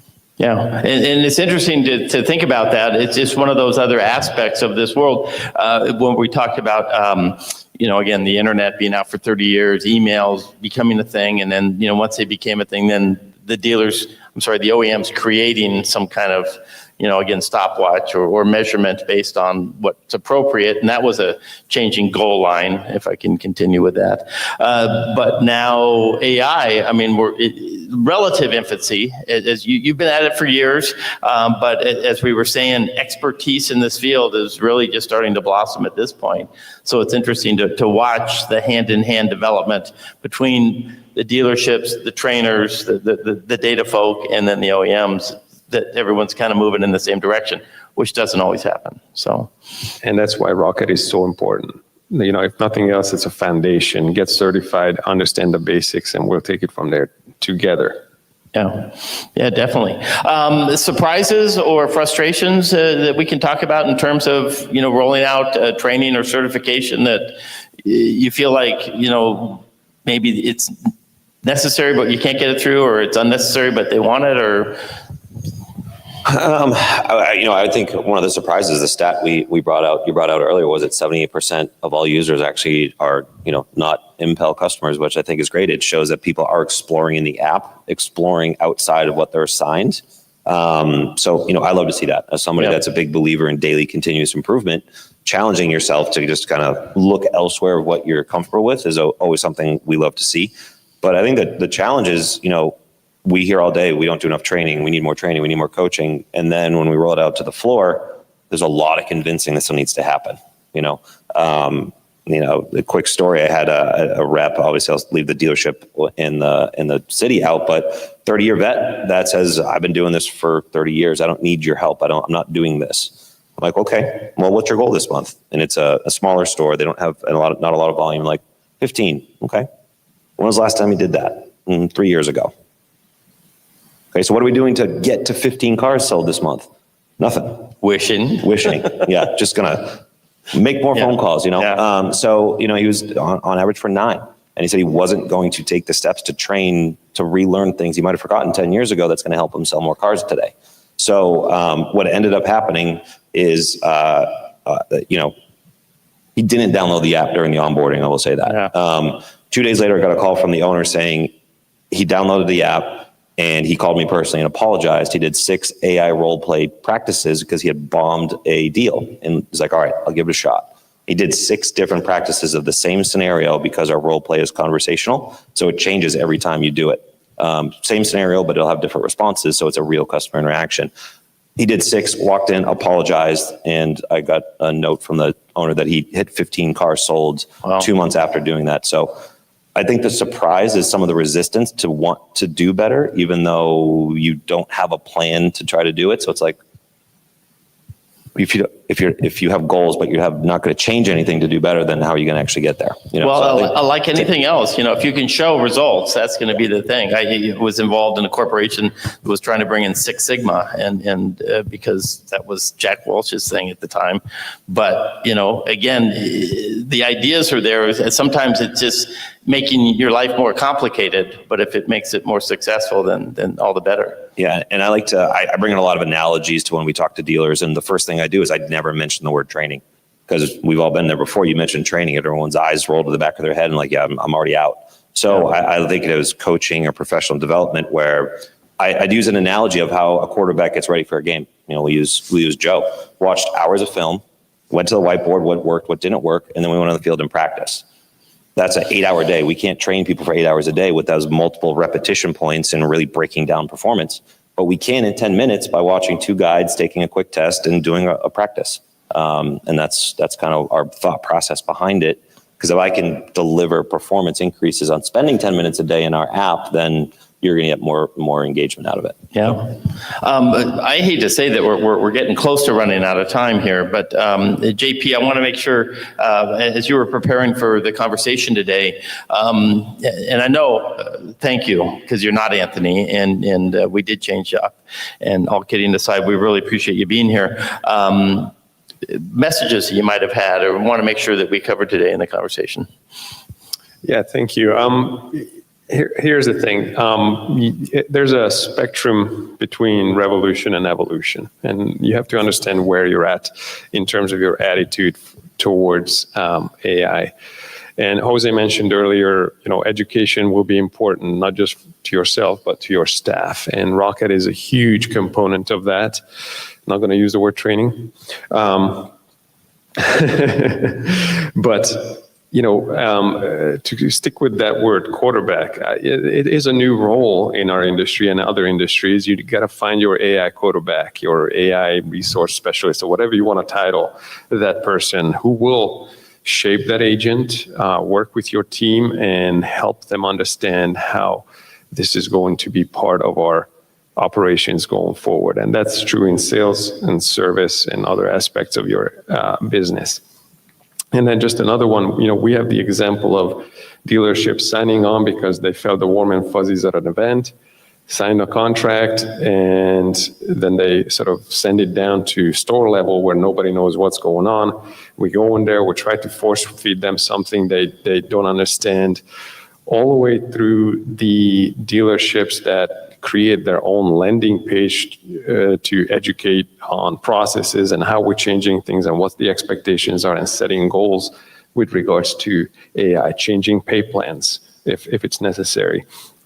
So it really comes down to where you are on that spectrum and how much you want to embrace the change. And again, it's was said earlier at the very beginning of the event today, it's the people are not going to be left behind. It's the people who don't embrace AI who will be. And I fully see that every day in my travels going to dealerships, that those who have the wide-eyed and ready to push buttons will succeed and sell more cars and have more ROs and really engage their employee base so that they're not going anywhere else. Great. And Dan? Training doesn't have to be hard, honestly. And I said the word I never say, but it doesn't, Nick. We see so much success of increasing close rates, booking more appointments, increasing gross on 7 minutes a day. It doesn't have to be hard. We're here to help in any way you see us. So it just doesn't have to be overly complicated, whether it's rolling out a product with Impel. We can do it 90 seconds at a time and make sure you remember.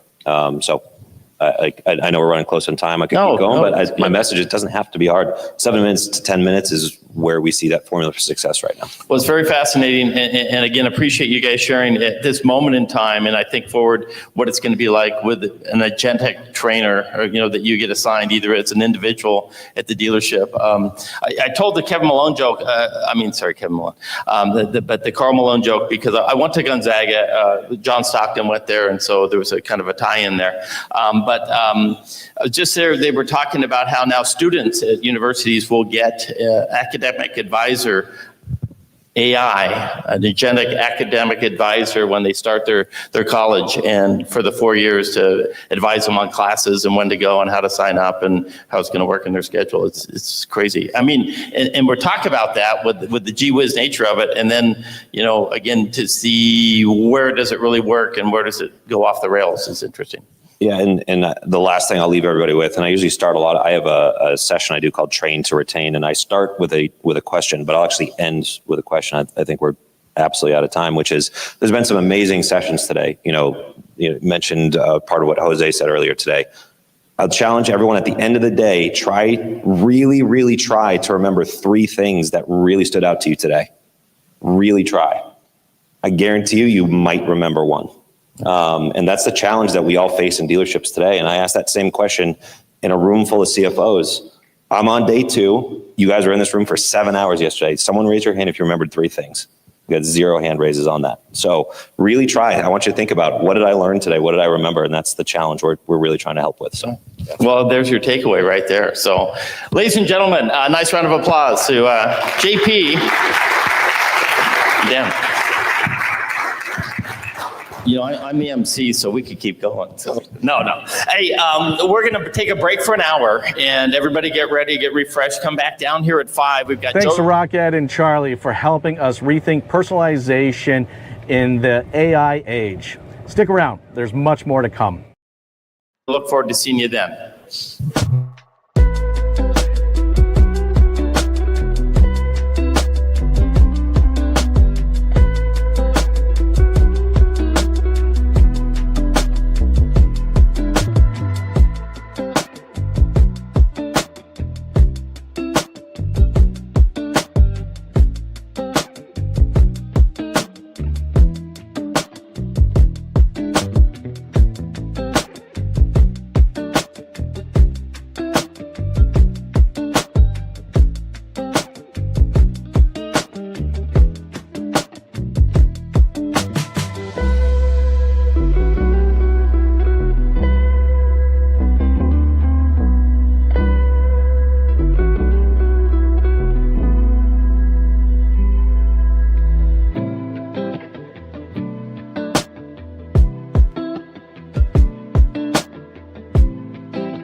Legacy pre-qualification apps on most dealer websites that are collecting name and address, phone number, email, are susceptible to these automated fraud attempts. When we created VeriQual, we knew upfront when identity verification, right? So we had to be able to verify someone's identity before we actually do the credit pre-qualification. Going back to the legacy tools, it was always about just getting that pre-qualification, pulling credit, soft pull, right? But adding the identity verification to that stops what we were just talking about with these legacy systems, letting that information go through, pulling the credit, and then providing that pre-qualification to the fraudster so that they can actually go out and use that information. Stops it right at the very beginning.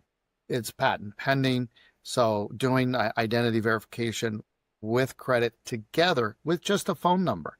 We're using just the phone number, so it's a much smoother process. What happens when you bring enterprise-grade security and the simplicity consumers expect into your showroom and service drive? You protect profits. You reduce risk. You gain trust. Gather combines Clear's multi-layered identity verification with real-time insurance validation, bringing the same technology trusted by millions at airports, retail, hospitals, and on social media right to your dealership. With Gather, every customer is automatically logged into your systems with verified information. Accurate records mean actionable follow-up, and every advertising dollar you spend goes further. And the same technology that powers this automation also protects your dealership.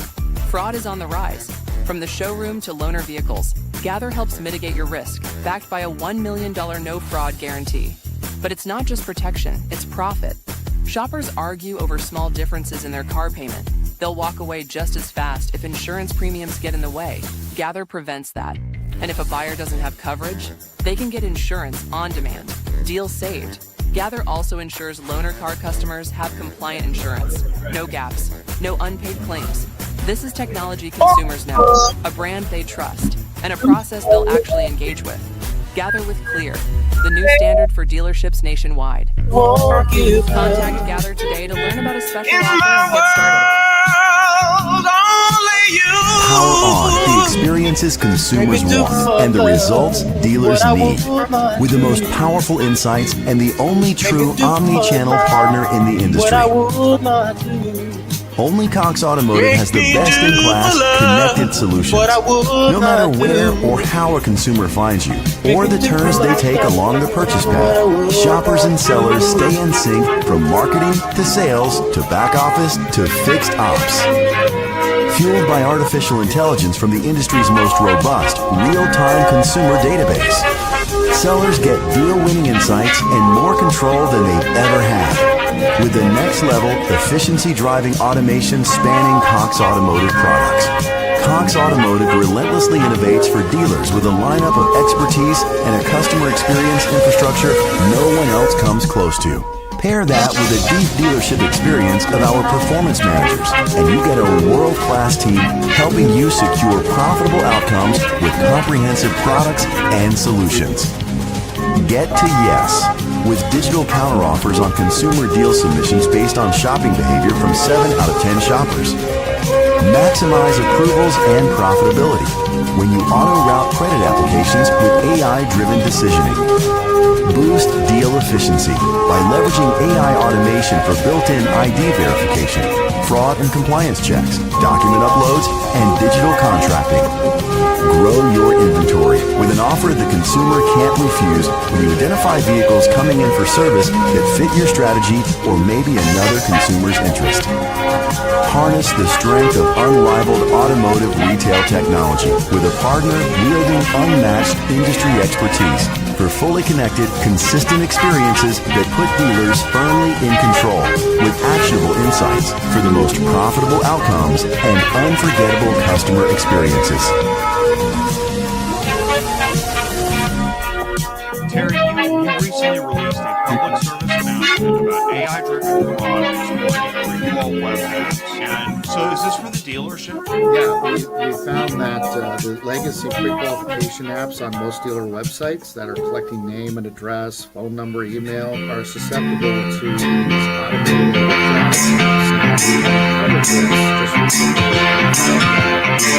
legacy pre-qualification web apps are allowing these bots to submit their information to figure out if that customer can actually pre-qualify. And once they find that they're pre-qualified, they can use that name and address and phone number for other applications of potential fraud that consumer would be unaware of. Dealership service teams are leaving thousands on the table. Why? Because they're flying blind. Service advisors don't know their close rates. Managers don't see the coaching gaps. Motivation fades, revenue stalls. Introducing Rocket Booster, the next evolution of performance management and training for dealerships. See real-time close rates by product and compare against store averages. Fuel healthy competition with product-specific leaderboards. Track progress over time. Spot gaps instantly. But how does Rocket Booster actually work? It starts by connecting with your dealership's DMS system to gather real performance data.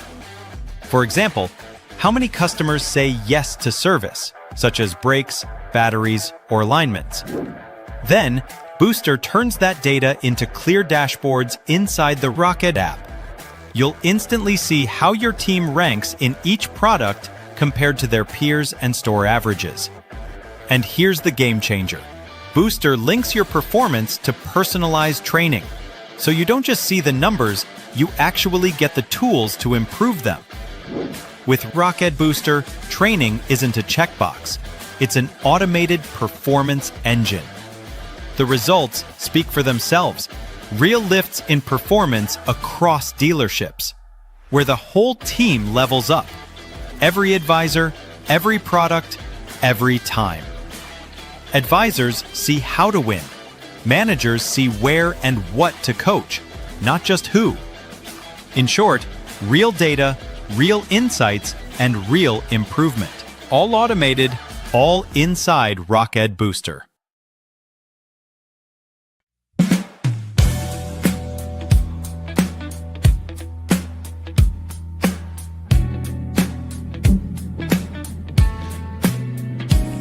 Started small with a dream in our hands, helping good people grow the brands.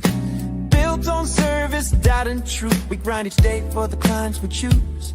Not some set it and forget it show. We dive in deep where the numbers flow. From auto lots to homes that shine, we make their message rise online. We're search engines MD, the real deal. Do me a great favor and give a nice warm welcome to Christian Jordan, the CEO of Remora. Thank you. A lot of these things I'm going to show you, some people have never seen before, and it has been my work passion for 20 years now to get this right. I started by building a website for the dealership that I worked at, which was Santa Fe Ford in Gainesville, Florida.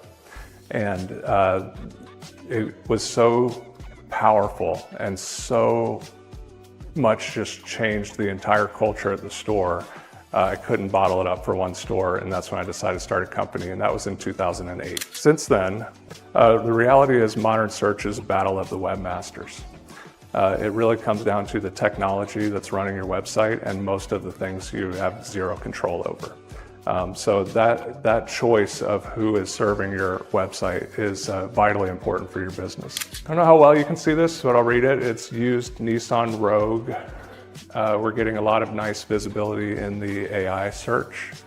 This is coming from just that what we do is genuine and real. So Google can turn the knobs constantly on the algorithm, and they do. But what they can't change is the input factors. What is a quality website? What is a happy user? These inputs, if you stay focused on those, when they turn the knobs, you end up just getting more traffic, more visibility. So now with the AI, we're seeing that where we're getting, link right to the website from AI search on commercial terms like used Nissan Rogue. This is an independent used dealer. I wanted to start with them because it really doesn't have to be a franchise. If you're doing it right, your car is the star.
24 years just waiting for a chance to tell her how I feel and maybe get a second glance. Now I gotta get used to not living